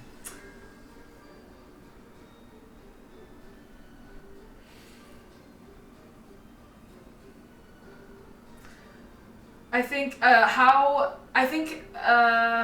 you already said it's bad, but I was like, I guess, can I make some kind of check or inference for like, does this feel like I'm not gonna be able to concentrate, or like, is it so painful that I'm like, I'm not gonna be able to concentrate? Make a Constitution on being save. Different people today. Make a con save. Oh, there it is. Yeah, because I'm looking like, is it like it's getting worse and it's gonna be like it hurts so much I'm gonna want to throw up sort of deal, or is it like a headache that just won't go away, or 9, 10, 11, 12. 12. You can push through it. It's not going to be necessarily pleasant, but it's not debilitating, but it is. You know how when you sometimes like have that like little crick in your neck and it just throws your whole day off. It'll just a slightly worse version of that. I think with the weird new like pulsing of light, the bath is helping. And you really only noticed the pulsing, that little electrical pulse through, because you were looking for it. Once your clothes are on and that sort of stuff, it would definitely hide it for Sure. But I've never noticed it do that before. So this is new. Because I'm wondering if that's worth looking, like, canceling plans to look into instead, or... I guess she's going to go ahead with at least the next appointment. Okay. And see. Sounds good. But yeah, I guess she'll stay in there as long as she can until that next time where she would have to leave or travel or get ready. Sounds good. Yeah. Yeah. Eventually, Altera comes to check on you. How are we doing, dear? Better. Good. That's good. I'm glad to hear that. Honestly, I'm a little worried. I was debating canceling my plans today. Oh, no. Which I don't do. Would you like to try doing a numbing cream or something? Maybe something a little bit more than just the normal calming? Sure. Yes, Okay, why not? Let's give that a go. And I'll send a little bit with you as well if you want to try to make it through today that you can reapply. I would if that will work. appreciate it. Okay, I can yes. pay. Oh, thank you, yes. Well, it'll be about the usual, so it's 5 silver for the bath and initial, just the calming cream, and then for the numbing cream, we'll just call it 5 copper, dear. That's fine. Sure. Any, perhaps, new news or knowledge on arcane sort of ailments? Arcane ailments. Asked you before, but, and I know you're perfectly aware of the entire thing, but There's really been nothing new okay. in the area. I know that there's some acolytes for the Veiled Lady again. You could try them. So you know that the Veiled Lady is one of the great travelers. Sure. She established her own little island civilization off the coast. Yes. Gosh, I'm so far. But they are occasionally people of the Veiled Lady or acolytes of the Veiled Lady will come through and proselytize and ask for other travelers to join them at the island. I would say as well well actually roll a history check. Ooh, I am doing well. 18. That is concerning. I'm gonna. Okay.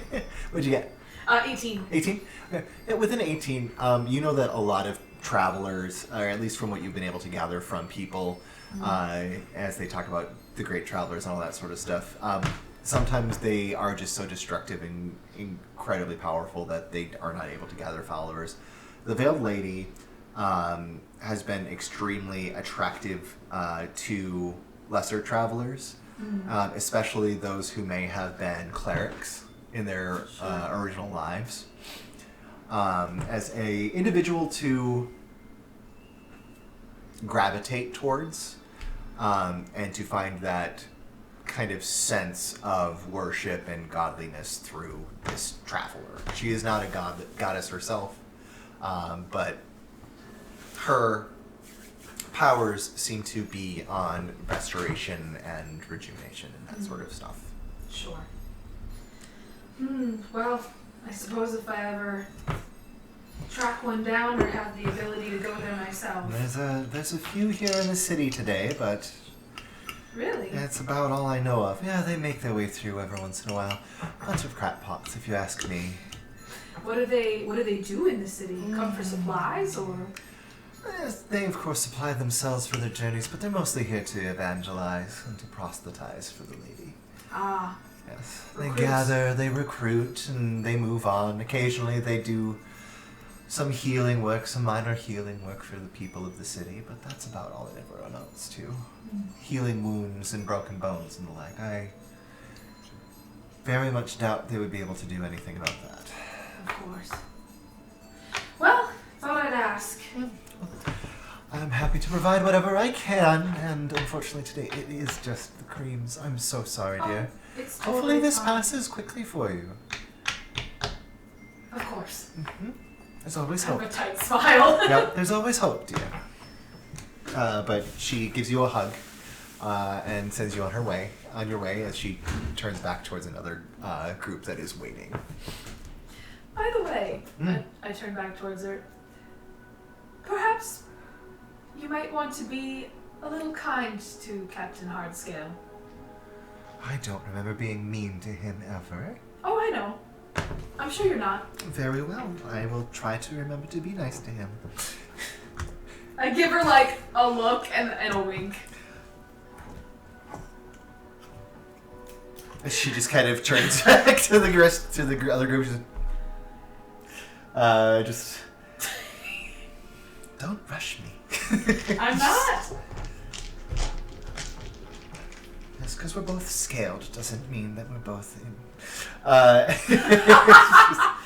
as she turns back to her other guests. Left alone with my pain. As you are left alone with your pain. I have to ask: who are you thinking of canceling on anybody? You do put on the numbing ointment, and it does seem to help. I guess I will try to just take it as it goes, hour by hour, sort of. When you're starting to feel sick or not good. Sounds good. And I will go to the next one. All right, sounds good. Unless moving, you want to speed this up at all. Absolutely. I don't know. We'll kind of speed through. You go to your next client, who is an elderly gnomish woman, who is entering the twilight of her life, and much like others, is simply looking for company.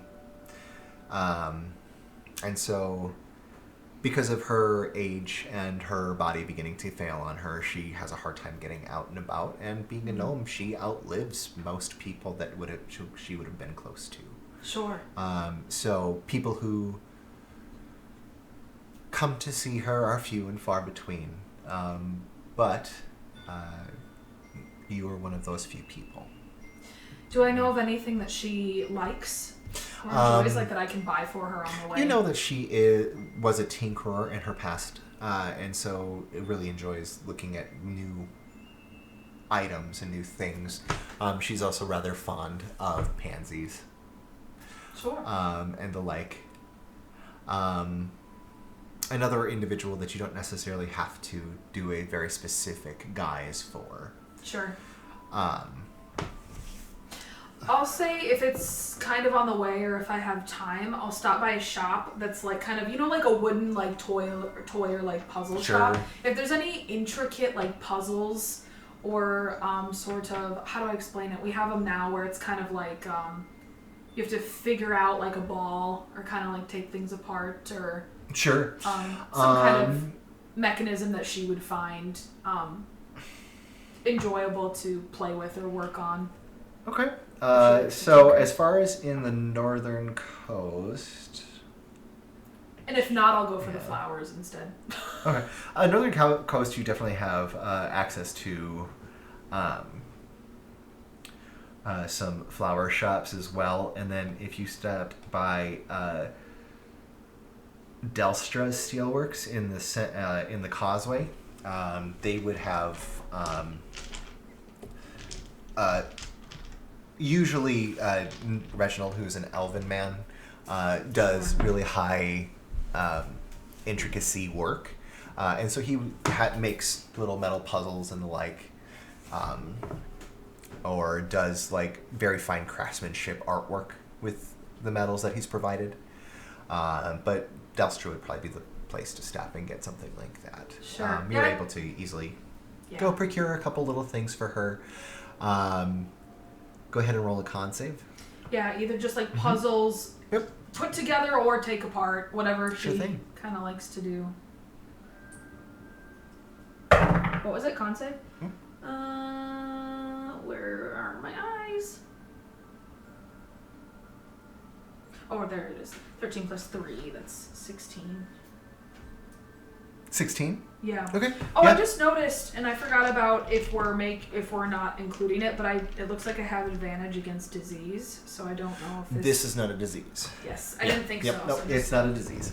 Your time with this gnomish woman goes by. Sure. Okay. I imagine I'll probably take it as easy as I can with her. Be very cordial and fun, but let her play with the new thing I brought her, and kind of if she falls asleep, even better. Mm-hmm. Or, Yeah. Yep. Okay. Okay. Sounds good. All right. Awesome. All right. Yeah.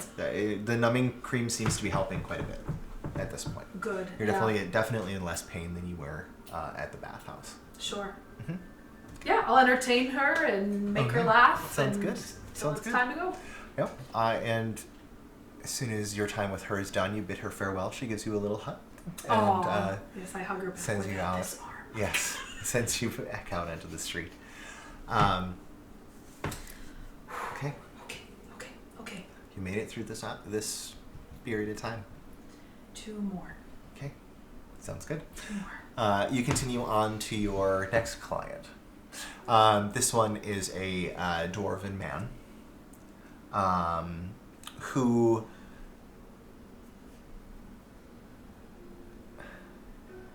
you actually do have to change for. Okay. He once a month made a promise to his wife to visit her grave with his son. Mm-hmm. And his son had chosen to run away from home. Okay. And so for him, as much as it pains him to have someone else stand in, he still wants someone to come with. Sure. Okay. To at least try to keep a promise to his wife. Is he looking for someone to, it might make it worse, but like, is he looking for someone that's like pretending to be his son? Yes. Okay. All right. It is always a very somber, very sad affair. Mm-hmm. But he made a promise to visit his wife's grave every month with his son to place flowers. Absolutely. Okay. Unfortunately, due to a falling out, his son chose to run away and has not returned in a few years. And Sure. simply to assuage his own guilt over the situation, he has hired you to take his son's place. Sure. Have I done this with him before on these Yeah. once a month things? Okay. Yeah, I'd say he was one of your first clients because he met you at first in your normal form or in your usual form, and kind of explained the situation. Absolutely. Yeah. Yep. Bread and butter. Like, this is very common. Comfort Companion have done this many times. So yeah, on the way before I arrive, I will transform into what he's either shown me in pictures or described or tweaked. Because certain clients, I have a meeting with them beforehand to show them the final form. It's always strange for you to grow a bushy beard. Yeah. But yeah, you turn into the nearest image of his son that you can. Gnome, right? Dwarven. Man. Dwarven. Yep.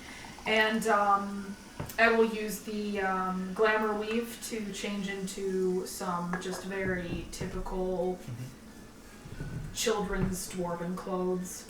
He would be like a over teens. He's old enough to leave. So yeah, older. Oh, okay. Yeah, Not older. a child. Not child. But his son had run away and chosen to leave his father. Perfect. Or not perfect, but Yeah. Yeah, so he wanted to have his own life. His father was focused on Sure. keeping his promise more than Yep. his son having his own time. Okay. Kind of deal. Yeah. And so you go and attend the flower laying with the father. Go ahead and roll a con save. And if he's told me any personality traits or anything, of course, I'm, Actually, just for the heck of it, do a performance check. Sure. Yeah, I was like, I'm remembering things he wants me to say or, or kind of put my arm around his shoulder, or, whatever is required. Performance, you said? First? 16. Okay, yep. He kind of nods approvingly as you do a little bit of a show. But yeah, that goes by relatively painlessly, potentially. Let's see what your con save is. 8, 9, 10, 11. 11? Okay. It's kind of regressing a little bit. You kind of get the feeling that maybe if you use some more numbing cream, you can get through to your evening appointment as well. You're not sub 10, so it's not end of the world yet, but it is uncomfortable. Sure. And then I suppose when I leave, depending on how much of a gap there is, if this is like an evening affair, like a big one where I'm supposed to, I don't know. So this one, you were asked for specifically by name. You weren't given a contact name. Sure. But it was requested that Miss Avelina Thwin accompany this male individual for a date this evening. Okay. And really no other details? Nope. Only that you are to meet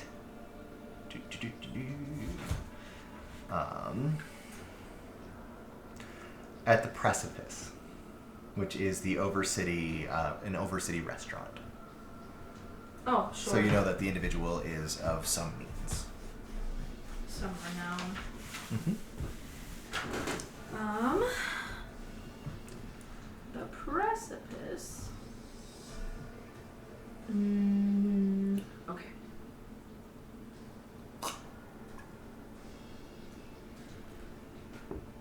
Do I get the sense that he wanted me to look like myself? Like, did he meet me, or was it just call, like in the call?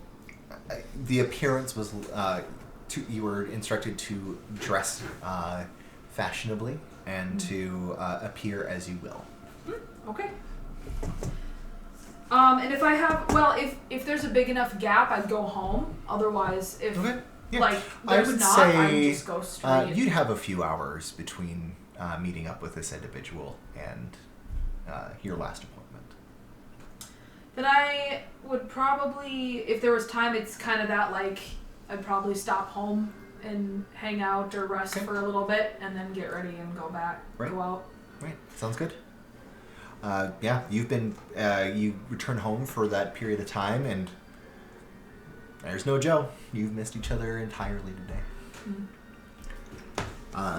However, you are able to head out onto your evening appointment just fine. I'll leave Joe, Dr. Joe, a note that just says that I'll be out tonight. Not sure how late, and that that I'll be getting dinner. Sounds good. Okay, sounds good. Yeah. Yeah. You head out to your evening appointment. I'll say that I'll change into a red-haired elven woman. Okay. With like long, shiny red hair, in a nice like cocktail dress. If that's not too fancy. That's just fine. Not sure if it's like, Okay. fashionable or like black tie, or if it's fancy but your instructions were fashionably, sure. not black tie, but okay. Nice. Yeah. Okay. Maybe just some sort of nice, let's say like blue and gold dress, with matching gloves that go up the arms. Okay, sounds good. Yes, you dress yourself in a way that you find to look very fine. You hear a little from behind you as an approving snap is made. And you head your way towards one of the elevators to the Overcity. It makes me smile a little bit more. But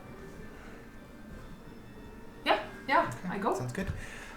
You are raised up into the Overcity, the network of spires and ribs that caress the city and maintain its structural integrity, supporting a large, almost secondary city center floating high above the mid-bridge. Even below, in fact, seated right above the garrison for the mid-bridge. Ooh. You kind of wander the streets and eventually find your way to the Precipice, a rather swanky-looking bar. You see a number of affluent-looking individuals entering and exiting. As you approach, you were instructed to simply wait outside. All right. And I will do that looking as just standard demure as possible. Not too arrogant. The right amount of, shy. Yeah. Not looking anyone directly in the eye. And sounds good. You wait for a few minutes. Which turns into 15, which turns into 30. Shit. Was there anything that they said about how they want to identify me? Just as you begin to worry. Me, them. Yeah. Yeah, start panicking. Just as you begin to worry about whether or not you had dressed appropriately, you hear a voice behind you. Well, good evening, Miss Twin. Hello. You turn around and you see there is a halfling man standing there beside you. It is wonderful to make your acquaintance. You as well, and I hold out my hand. For this evening, you can refer to me as Alfred. Alfred. Alfred. All right. Yes, absolutely. Mr. Alfred or just Alfred. first name basis? Just Alfred is fine. Thank you very much. I like that. You know, I've had my eye on you for a few weeks here now, and I you figured... flatter me, sir. Oh, flattery is always my go-to when I have the opportunity, and life opportunes me the ability to be affable rather than combative. Do you like to be flattered yourself? It depends on who's doing the flattering. Oh, Shall we go do some eating? Sure, yes. I can eat. Yes, absolutely. He leads you inside the restaurant. You two have a lovely evening, or a sure. lovely meal. The owner, or Jasmine, who introduces herself as Jasmine Torkinson, comes and greets you herself, makes sure that your evening is going well, all that sort of stuff. It's a very fancy joint. There's options for foie gras and other really, you see even there's a few like Galdian oxen meals and all that sort of stuff. Is there anything... Well, my dear, Alfred eventually looks up from his hors d'oeuvre salad. Is there any meal that you particularly enjoy?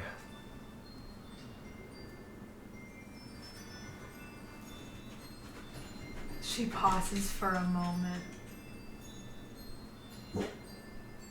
I'm going to... Can I make a perception check on what type of man? Is he more blunt and straightforward? Is he sort of a no-nonsense kind of guy? Does he like living the good life? Does he like Go ahead and make an insight check. wealthy things, or does he seem wealthy but humble? You know, like Make an I insight want to check. try to get a Yeah. vibe on what I should order. What are you doing? You would ask that question. What was it? Perception? Insight. Or insight. 15, 16, 17. 17? He's kind of a difficult person for you to get a read on. You were asking like if he's like straight and to the point, or if how he exists. You would more describe him like a rapier. He's flexible and easygoing one moment, and then sharp and direct the next. And he's hard to place. He's elegant and ferocious all at once. Do I know if he invited me because he's lonely and truthfully just wants company, or is there an ulterior motive, like he's trying to At this point, accomplish something to somebody else? with a 17, you get the sense that this is not just a companionship meeting. You're not sure what the goal is, Yeah, but there's a reason we're but here. he asked you specifically to come and meet him. If I glance down at the menu, what sort of food is there? I think you already told me. Like I said, there's a number of different options. You see amongst them, there's like exotic things like soufflés. There are unique soufflés made out of different types of eggs. There are Galdian oxen cuts for steak. There is a huge number of different, what would be considered very high dining options available to you. To be completely honest, sir, and I lean forward, I'm a traveler and I am new to these lands, and I really mean it when I say I like everything, because I'm trying to keep an open mind and I'm still learning about what there is to offer. So to be honest, I'm not going to object to pretty much anything. Is there something you would like me to try? He just kind of smiles. For now, just order what you think sounds best. I think we have some opportunity for after-dinner entertainment, that I would like you to partake with me. Certainly. I hope my answer has not disappointed you, but it is the truth. It's elucidating and interesting in its own way, and most importantly, I like that you're honest, and I like that you're keeping an open mind. I will let you know if there's something I don't like, but for now I tend to reply that I like everything until otherwise. Very good. Very good. The rest of your meal kind of goes by, him just smiling at you occasionally, asking some probing questions. What other service? He seems to know quite a bit about you providing services to other people. Sure. You've done your research. Yes. He asks as well about your relationship with Ultera. Saying you seem to spend quite a bit of time at the coiled tub. I do. I have to admit that is one of my guilty pleasures, is I do like a good spa. Okay, cool. But yeah, just going through and line by line. Eventually, Almost feels like an interview. The meal finishes, okay, and a polite interview. He offers his right arm to you, like in an elbow. Yep. Okay. He offers his so it'd right be my arm. left. Yeah. Yep. He offers his right arm to you I as an absolutely elbow. take it. Well, you have to Smile. reach down a little bit because he's Yes. a halfling man. Yeah, I will reach over. Okay, sounds good. Well, shall we proceed to the after-dinner entertainment? Sure. Okay, very I'm nice. curious to see what you have planned for us. I'm curious to see how the rest of your interview goes. Oh, this is an interview, is it? Well, yes. I mean, I did promise you a few weeks ago that I would come to see what I thought of you. I see. I'm glad to see you kept your friends out of the strings. Good job. It was not easy. I believe it. Thankfully, those two have moved on, and I am left with you and the doctor. Now. That pleases you? Of course. Good. Loose cannons always drive me wild.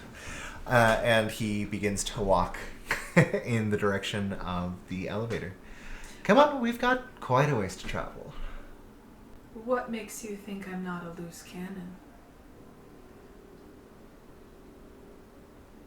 Because you've behaved yourself. When I want to. He leads you by the elbow and escorts you down to the main causeway and eventually down into the strings. Okay. And we will need everyone back. Oh, shit!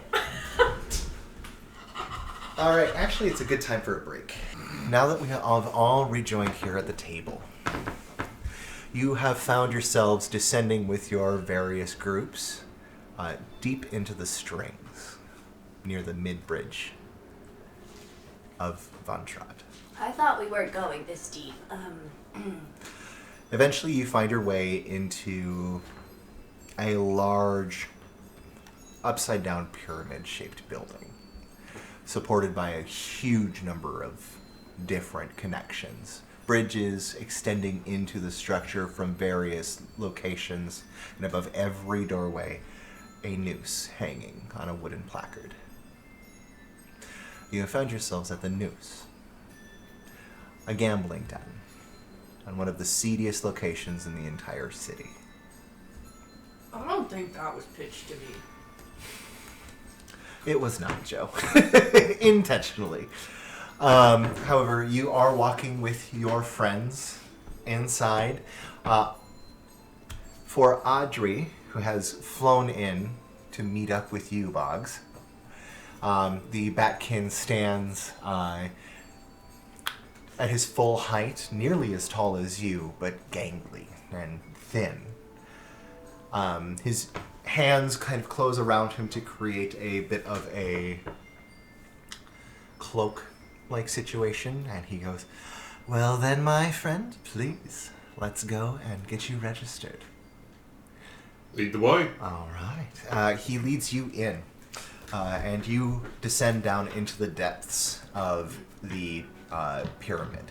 Eventually, you find your way towards the central portion where you see a large, well, as large as you can get here in the strings, stadium has been constructed. Descending down, you see a number of different individuals along with their sponsors have already gathered in the center of the ring. A raised platform, very much like a boxing ring in our own world. But instead of a strut-taut leather pad, it is from what you can hear, creaking under the weight of the different fighters who have gathered here today, a platform of wood and wool. To try to keep you guys a little bit more protected from slamming into the ground. Sure. You see kind of shouting orders to everybody. Standing in one of the corners of the ring is a human man. Absolutely gigantic. In his heyday would have been your size, if not bigger. A scar across his right eye has permanently blinded him. You can see that his left ear is missing. And a ragged mop of what was once a full head of brown hair that has begun to change into a dirty gray, hangs at various angles. Audrey kind of leans over to you. That would be Bertie. Well, I'd hate to see the other guy if he looks like that. Well, not many are left to say that they fought him in his heyday, but he still commands quite a sizable portion of the underworld here. Come with me, friend, come with me. And you guys join the rest of the group in the ring. You look around and there is a huge variety of species here. You see a enormous man, heavily muscled, with green skin and long protruding tusks, is there.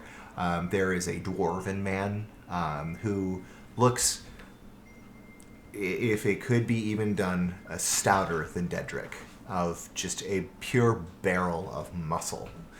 And as well as a few human fighters are there, and what looks like a bearkin as well. As you look around, everyone looks eager to fight and are actively sizing each other up. If you'd like, you could go ahead and roll insight at this juncture. Sure.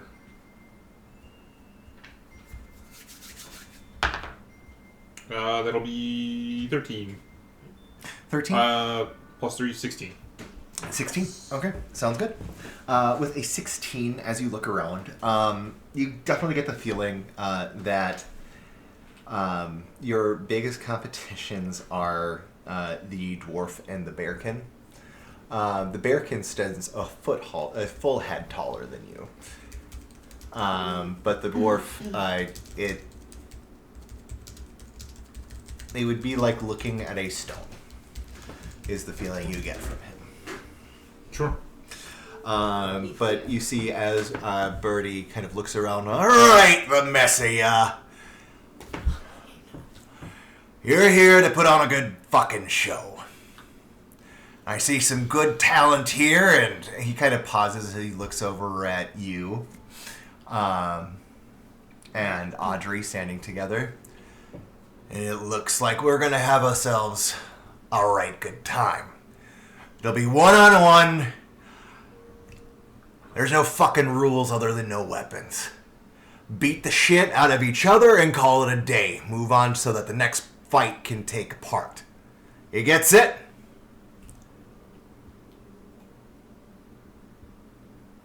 Yeah, silence throughout the arena as everyone just kind of nods. Good. Now see here this, and he points over and you see there is a human man standing next to him. This here is going to be your referee because I've been told I'm not impartial enough. So, listen to what Jackson says, and everyone have a good time, and let's see some blood here tonight. You are also standing outside of the ring, but you see Hugo is standing in the ring. and he is like turning pale as this is being read off to him. I would say with a 16, you see that one of the human men, he looks like he's a little bit better kept than the others. Still looks like he's a good size and will put up a good fight. But you see as the description of events is being read off or listed off by Birdie, he begins to turn a little pale, and he turns his attention to a little halfling woman standing outside of the ring, wearing what looks like a doctor's uniform of some sort. And point of order, I think, as we go deeper. Describe yourself for Boggs, and Boggs, you can describe yourself. Sure. He would see a little aged halfling woman in the garb of a doctor. Her hair is done up rather severely, but pieces of it are falling down. I think she's like holding a clipboard to her center, and she's kind of a little fidgety, quick to observe. And I think I'm more focused on like who's watching around with me. So I would be interested more in who else has come to watch this fight. Is there gold being spent? What are the other activities occurring this here? Is pre-fight. Yes. Yeah, so there's nobody really gathered around right now. You can see that there are, like, each of the fighters has, like, a sponsor that they're kind of hanging out with. But there's really no audience for this Not fight? Yet. Not yet. Okay. So there's an area where the audience would be? Right. Okay, and essentially, we're- you guys would be ushered into a subset of locker rooms. Okay. And as you know, as Jackson, the referee, is going over, you see that Birdie, this massive human man, The mad Birdie? yes, lumbers off of the ring and kind of heads over to you. You're the doctor. I nod. Good. Joe. I don't want to make a persuasion check.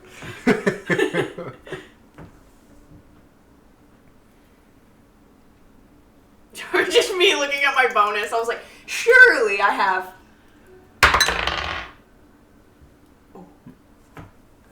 Okay. He just looks at you. Just keep us from feeding the sharks too much tonight. And he walks off up into the upper areas of his coliseum.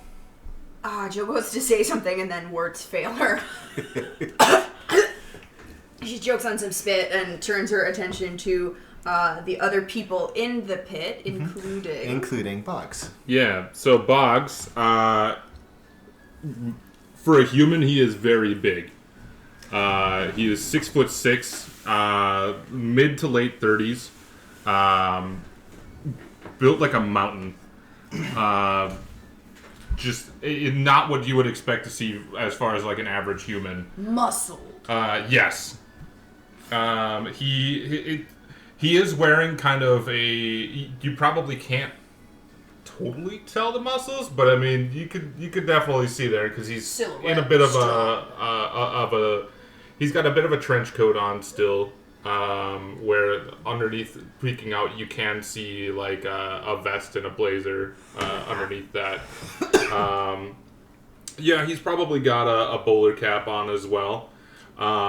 He is, just the description I wrote. So he's a man in his late 30s to early 40s with a face carved by discipline rather than age. His features are angular and deliberate, a strong jaw framed by a thick, well-kept dark beard streaked faintly with early silver. His hair is cropped close, practical and militaristic, revealing a high brow marked by faint horizontal lines, not from worry, but from long years of assessing threats. His eyes are sharp and steady, amber brown with calculating intensity. They carry the weight of someone who has seen sieges, betrayals, and victory, and survived them all.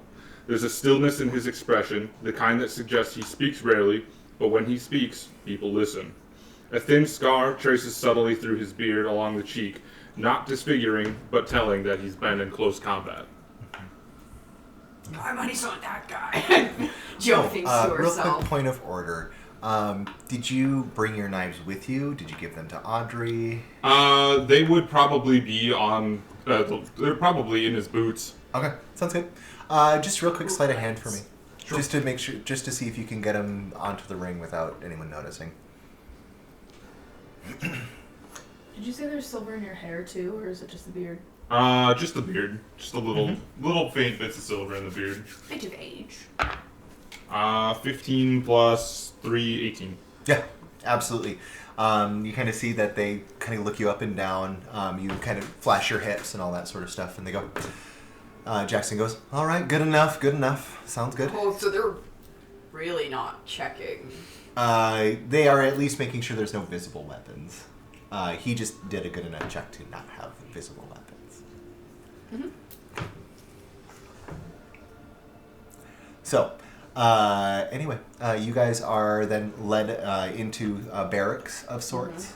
Mm-hmm. You kind of see as everybody splits off into their own corners and begin preparation for tonight's grand event.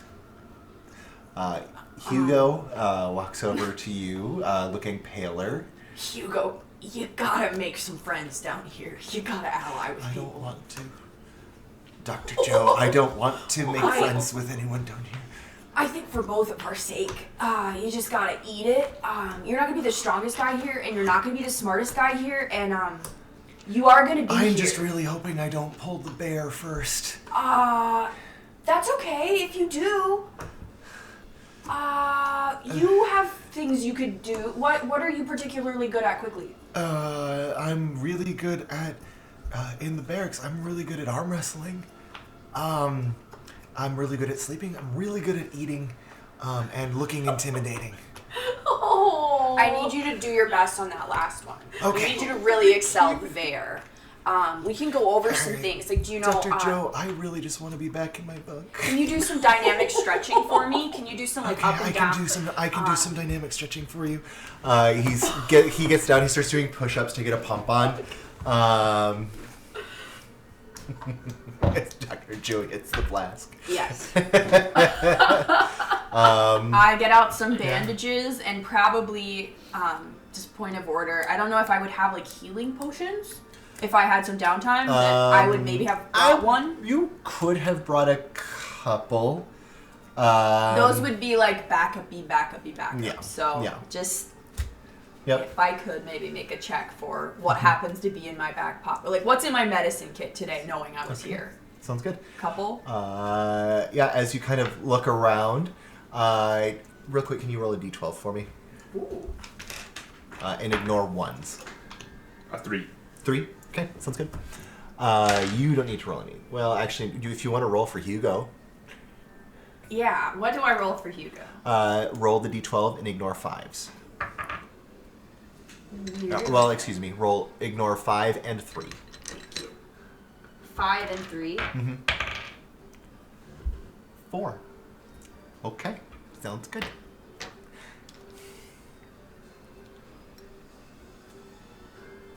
Okay. I don't know what's going Andy on. figured it out. I'm I just love when here the for a dice tell a show. good story. I'm just here for a show. Come on, Hugo. I also had him written down that his name was Harold, so Oh, I is love that. Hugo his undercover name? yes. Hugo. Hugo. Anyway. I mean, you also had Otera written as something entirely different. So, Sound it out. okay. Anyway. You guys go about kind of preparing. You can hear the stadium beginning to fill with audience members. As they go, you eventually start to hear barking of bet takers kind of going up and down the flights of stairs between seats and the like as people begin to fill the arena. It sounds like a crowd. You guys are in the strength, and you begin to understand a bit why there were so many attachments for the noose. As you can kind of almost feel as the noose fills with people and it begins to descend in space and kind of sway a little bit. Ew, it's like when you're really high in a hotel or a skyscraper and you can feel it sway a little bit. Yep. As it becomes more pronounced as more people enter the building. Okay. I'm sure a drink would help with that. Okay. But it is time for round 1. as you guys watch as the dwarf and the orc stand and begin to march out of the doorways. And you hear, once again, the shouts for bets and all that sort of stuff. And you hear the shouts of Jackson.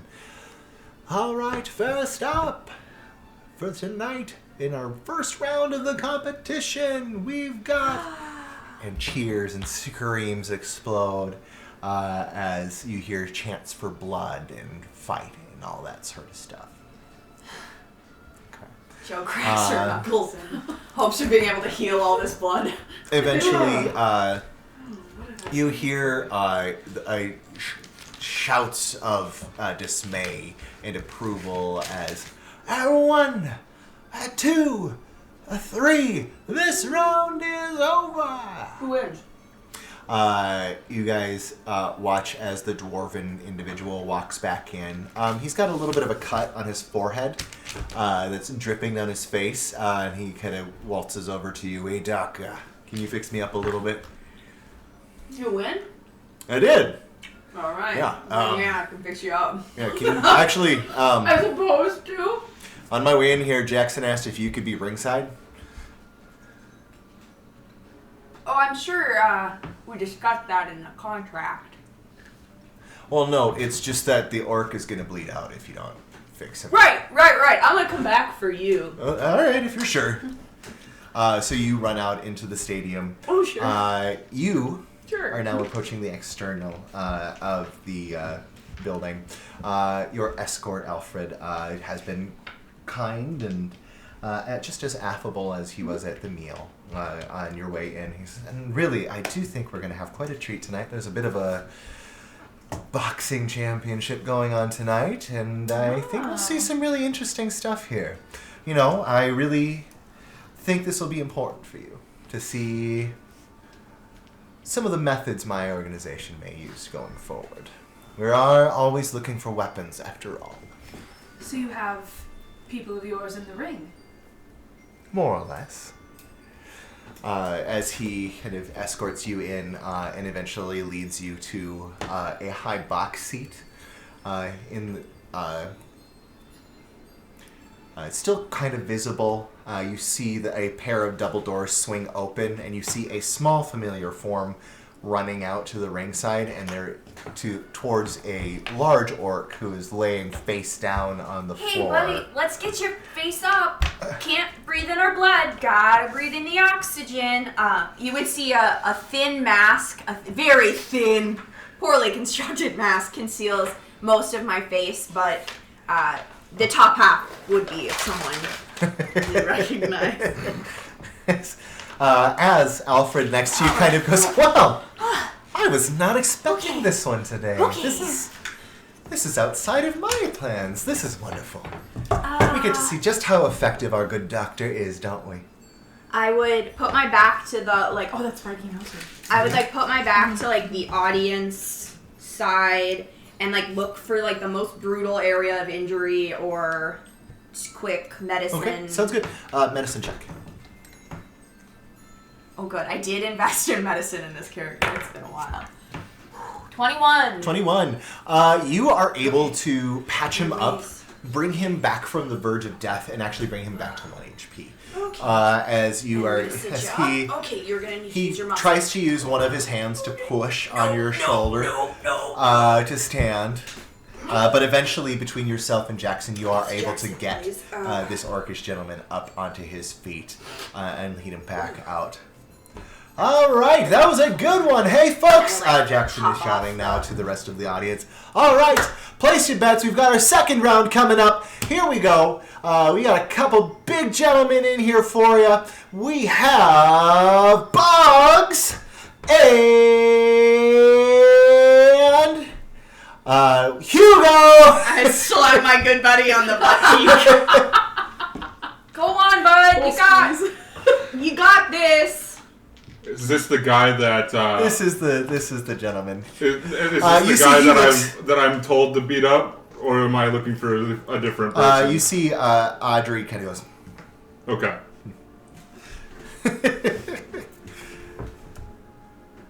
Okay. Audrey shakes his head and then points at the bearkin. Okay. May I try to cast guidance on my poor friend here? Sleight of hand. Why did I click it when I have dice right here? I'm gonna decline that roll. I should have taken that roll. 13. Okay, 13. It's just an ass clap. Misses it by 1. You are able to slap him on the behind and give Hugo guidance. Bugs see that? You can make a perception check if you like. Or what's your passive? Did you have to jump to do it? That's my question. Passive is 13. Passive is 13? Okay, so you see her slap her friend on the butt. Get out there, keep you those see a muscles sparkle loose. of magic. All right. It's sort of like a bit of moonlight has slipped into this space where otherwise there was none. It's just a little like Got a little moonlight in his ass cheeks, or what? Down the crack. shimmer. As you and Hugo go out onto the mat, you see him look relieved for a minute, as he didn't have to fight the bearkin. Unfortunately, not knowing who he's fighting. All right, so for this fight, what we're gonna do as you go about this, instead of doing just rolling hits and the like, we're gonna roll against each other's constitution. Sure. Okay, so we'll roll as a round. Whoever ends up with the higher constitution for the round is going to be the winner for that round. Okay? Sure. And you need to beat, if you beat him by 5 or more, it counts as 2 wins. Sure. Okay. So we're doing Constitution saves? Constitution checks. Sure. Okay. So when Boggs walks up to the ring, he will take his trench coat off, kind of drop it drop it off with probably Audrey, since he's probably the one ushering him in. At which point you will be able to see exactly how muscled up Boggs is. He's in a button-up shirt with the sleeves rolled up to just above his elbows. Very thick forearms, and probably about as scary as the bear. Ooh. My money's on that guy. Yes, you see as a individual comes up and is walking back and forth and is asking for place your bets. Is this one of yours? No, this one appears to be one of Audrey's. Oh, interesting. Well, he's got his hands in a lot of pies. I bet he found us an interesting fighter today. My money's probably on him. And the doctor? The doctor? Well, she's not part of my plans for tonight, though she is clearly quite effective. I thought for sure the orc was going to die. Ah. So you don't have any correlation? Not with these fighters, no. Can I insight check if he... Because he knows who Dr. Joe is. He mentioned her. Yeah. Can I guess, insight or perception of, who is he watching? What is he looking for? Make an insight check. Yeah, who does he seem to be? Is he watching Dr. Joe? Is he watching the fighters? Is he watching you watch the fight? That. Yeah. What did you say? Which one? Insight. 2-digit, right? In 17, 18, 19. 19? Yes. You see that his primary focus is between you and your observation of the fights and the referee. And the ref. Do you get the feeling, or do I get the feeling that he, since I can tell he's testing me, do I get the sense that he wants me to just watch the fight or interfere? You get the feeling that he wants you to watch the fight. He wants you to watch the proceedings. All right. Okay, sounds good. Yes.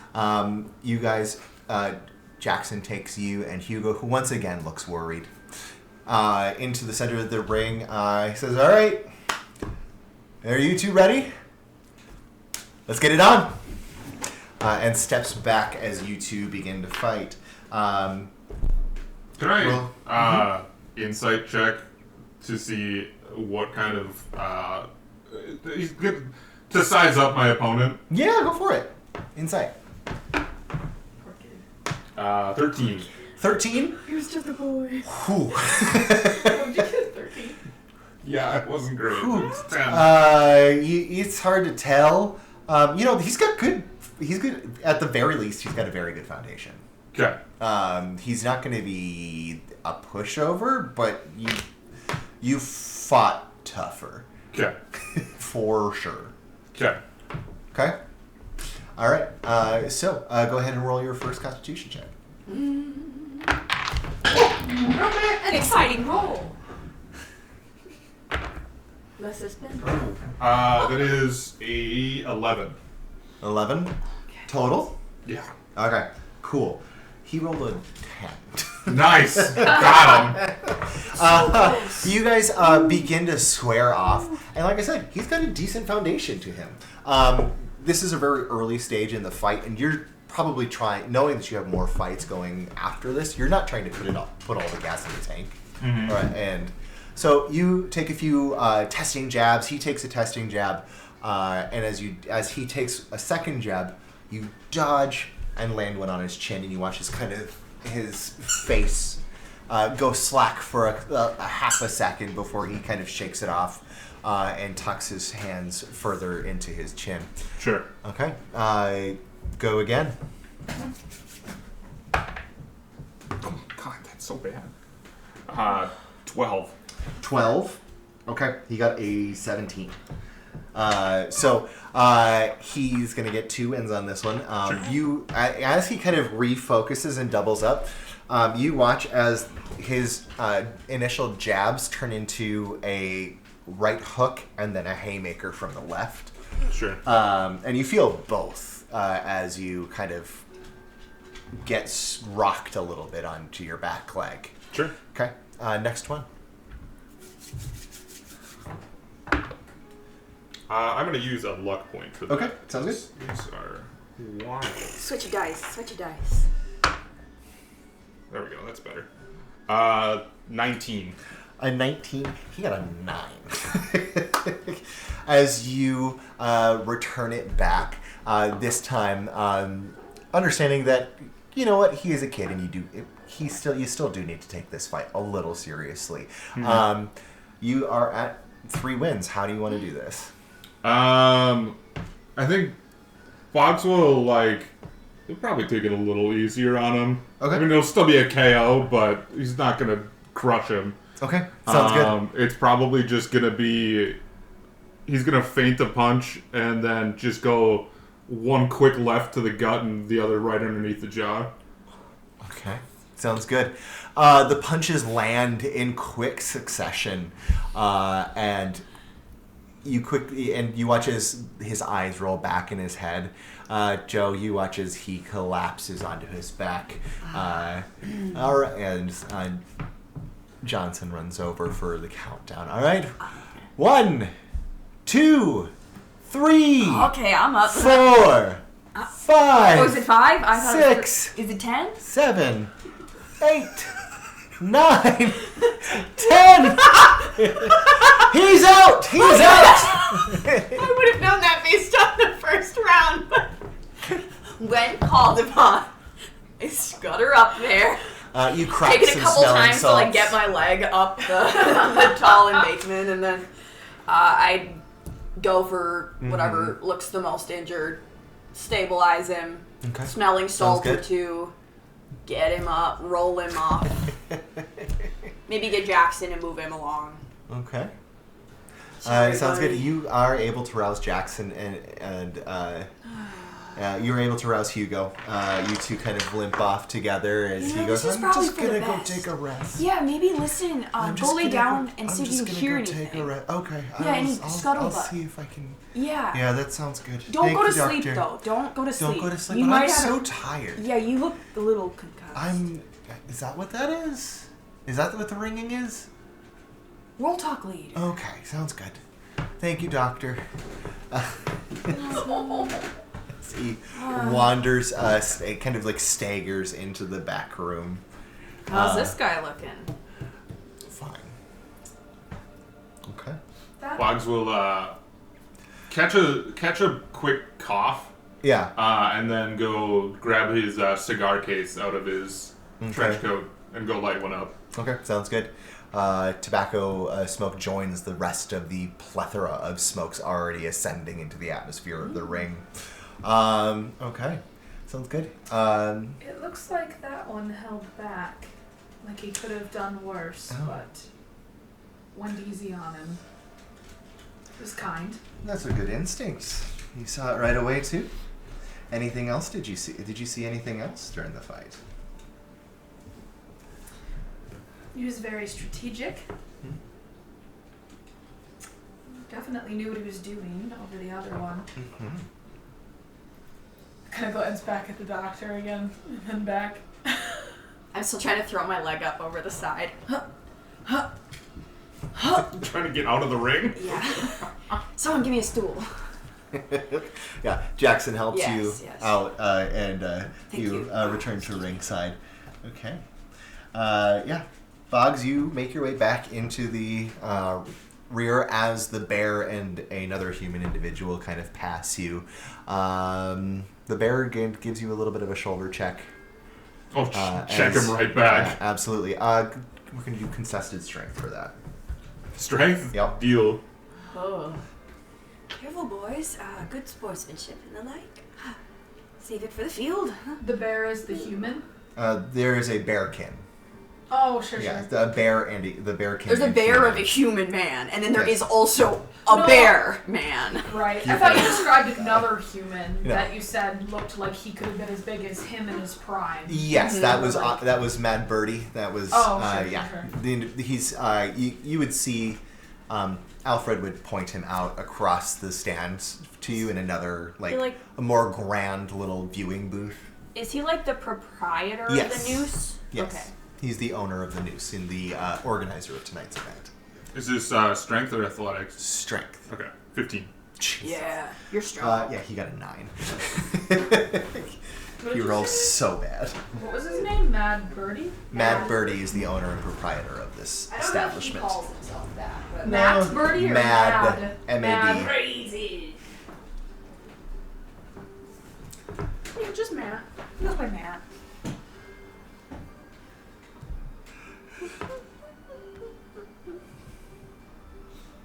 Okay. Sounds good. Yeah. You make your way back into the stands, or back into the break area as the matches progress.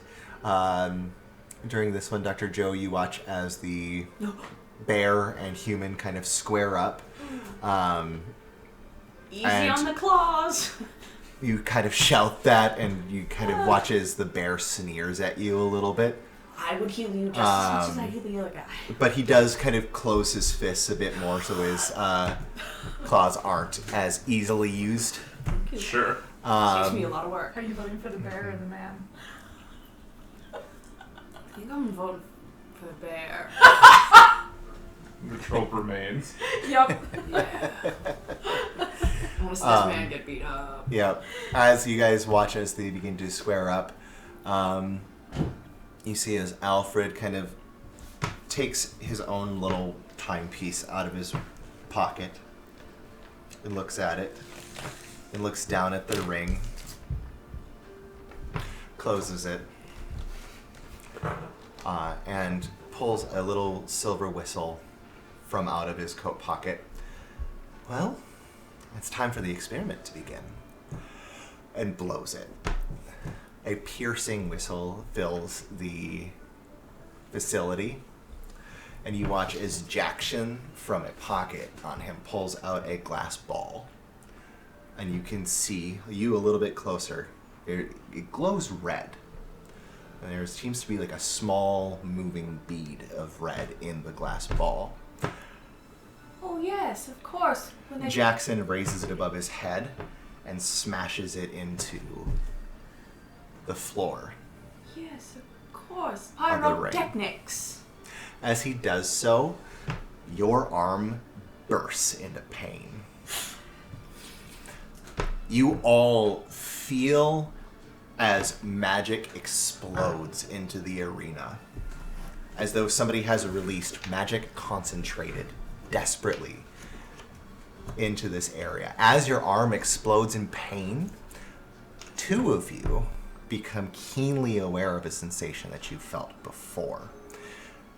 A acrid sense of burning ozone as it fills the room. The concentration of mana here, of magical power here in this arena, calling a traveler. What? You watch as a ball of lightning erupts from the center of the ring as the two combatants had begun to pull together to engage. And you watch as time and space rips apart. I don't think you're gonna have to fight that guy. You heard the sound of this whistle. Mm-hmm. And you heard shot gasps, and then you felt magic pour into the arena. It's not a sensation you're used to.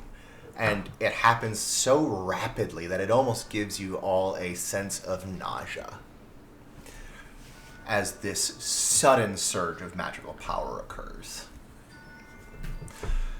Through the tear in space and time, you all watch as a pair of insectoid creatures pull themselves through this gap.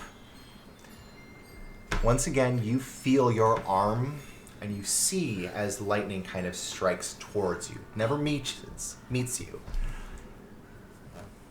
Like through my clothes and everything. You can it's feel the electrical current trying to pull towards you. And trying to pull out of you, like they're trying to reconnect. But they don't in this moment. It is a pain unlike anything you've experienced since you were originally brought to Cyrtam. I would say that, like... In fact, make a constitution save. Yeah, I was like, she probably just shrieks. That goes against the rules. Hold on, I'm trying to... Is that what you say, Joe? Oh my god! Hey, you said no magic. I told that bear to tuck his fist. I'm inside now. Did you say Constitution? Yes. Oh, are you stuck? Oh, baby, I left the baby outside. Sorry, Eli. Speaking of coming through a door. Sorry, Sorry, you said con save? Sure. Oh, okay. Constitution. 14. 14, awesome. So a 14, you are able to remain conscious, but you are dropped to your knees. Yeah, I would say she literally like shrieks bloody murder and falls over. Like grasping her arm. Would I hear a familiar yell? Like, that's my friend! I don't know if you ever heard me scream bloody murder. Probably. Make a perception check. I get like really good. Yeah, I imagine I fall on the floor in front of Alfred. I don't Like think clutching my it's arm. a 6, but I don't think I have a big enough boost to it yet to really. Maybe 10. I hear some screams in the crowd. Yeah, I was like, there's shrieking, there's whistle. Yeah. I think Joe is deeply fascinated, but she wonders why she wasn't told about this endeavor. And whatever she's getting paid, it runs through her mind to ask for triple. Whatever I discussed was not enough for this. Okay. And for those who are DM-minded, you see a pair of Umber Hulks step through the gate. Okay. Big bugs. Mm-hmm. Big bad bug boys. Massive creatures. You know what? We'll put it... That's a big bug. Why is it kind of cute? I don't like how built he is. I'm looking at the top eye. Becoming a human A little man. top heavy. I don't like him. Ruby says, thanks, I hate it. Easy way. Hear me out. As a pair of Umber Hulks pull their way through. You see that these two creatures, as they pull out, let's first off, I'm Maybe they're going to here give to you fight guys each other. each, you can't see them yet, but you do hear, you hear screams of terror coming from the arena. I start screaming. You two, go ahead and give me insight checks on the creatures, if you would like. I would like that, but also I'd love to make a check to like move myself rapidly back from as soon as the most possible moment, because I imagine I was fairly close to that. You would have been ringside, so you're like I'm moving next back. to it. I'm moving that way, so I'd love to do a check at disadvantage to move. That's not good. That's my first battle roll of the night. What was it? What were we checking? What was the check even? Insight Insight? on the monsters. 3. My first one of the night. It makes sense. You are in so much pain; it is difficult to get any kind of read on this creature. 19. You watch as they look visibly uncomfortable and visibly confused by their situation. They didn't want to be here. With a 19, you get the idea that they have a Whoopsied their way here. they like are everyone else. they are missing a very important like sensory ability in this current situation. They're extremely heavy built creatures, and look, they are much more likely to live underground. Okay. What were they called one more time? Umber Hulk. But to us, they look like big bug. They are a massive humanoid ant. When Boggs hears his screaming, the first thing he's going to do is cut to go grab his armor. Okay, sounds good. Absolutely, you can rush and do that. It would have come with you, and you would have just disrobed back there. I would say that you can absolutely do that. That is definitely going to be your first turn, at least. Okay, what were initiatives? Oh shit, we did that too? Yep. We're gonna find out, baby. Natural 20. Wow. Okay. 11 here. 11, 20, 17. 17. Damn. Okay, I'm sounds a quick good. little Quebec. Absolutely. Say that 10 times fast. And you know what? I'm We a are at quick little we are at a time where it's about good to stop recording and try to get ourselves a map for next time. Sure. Okay. So that will be it for us this evening. Please join us again for our next event.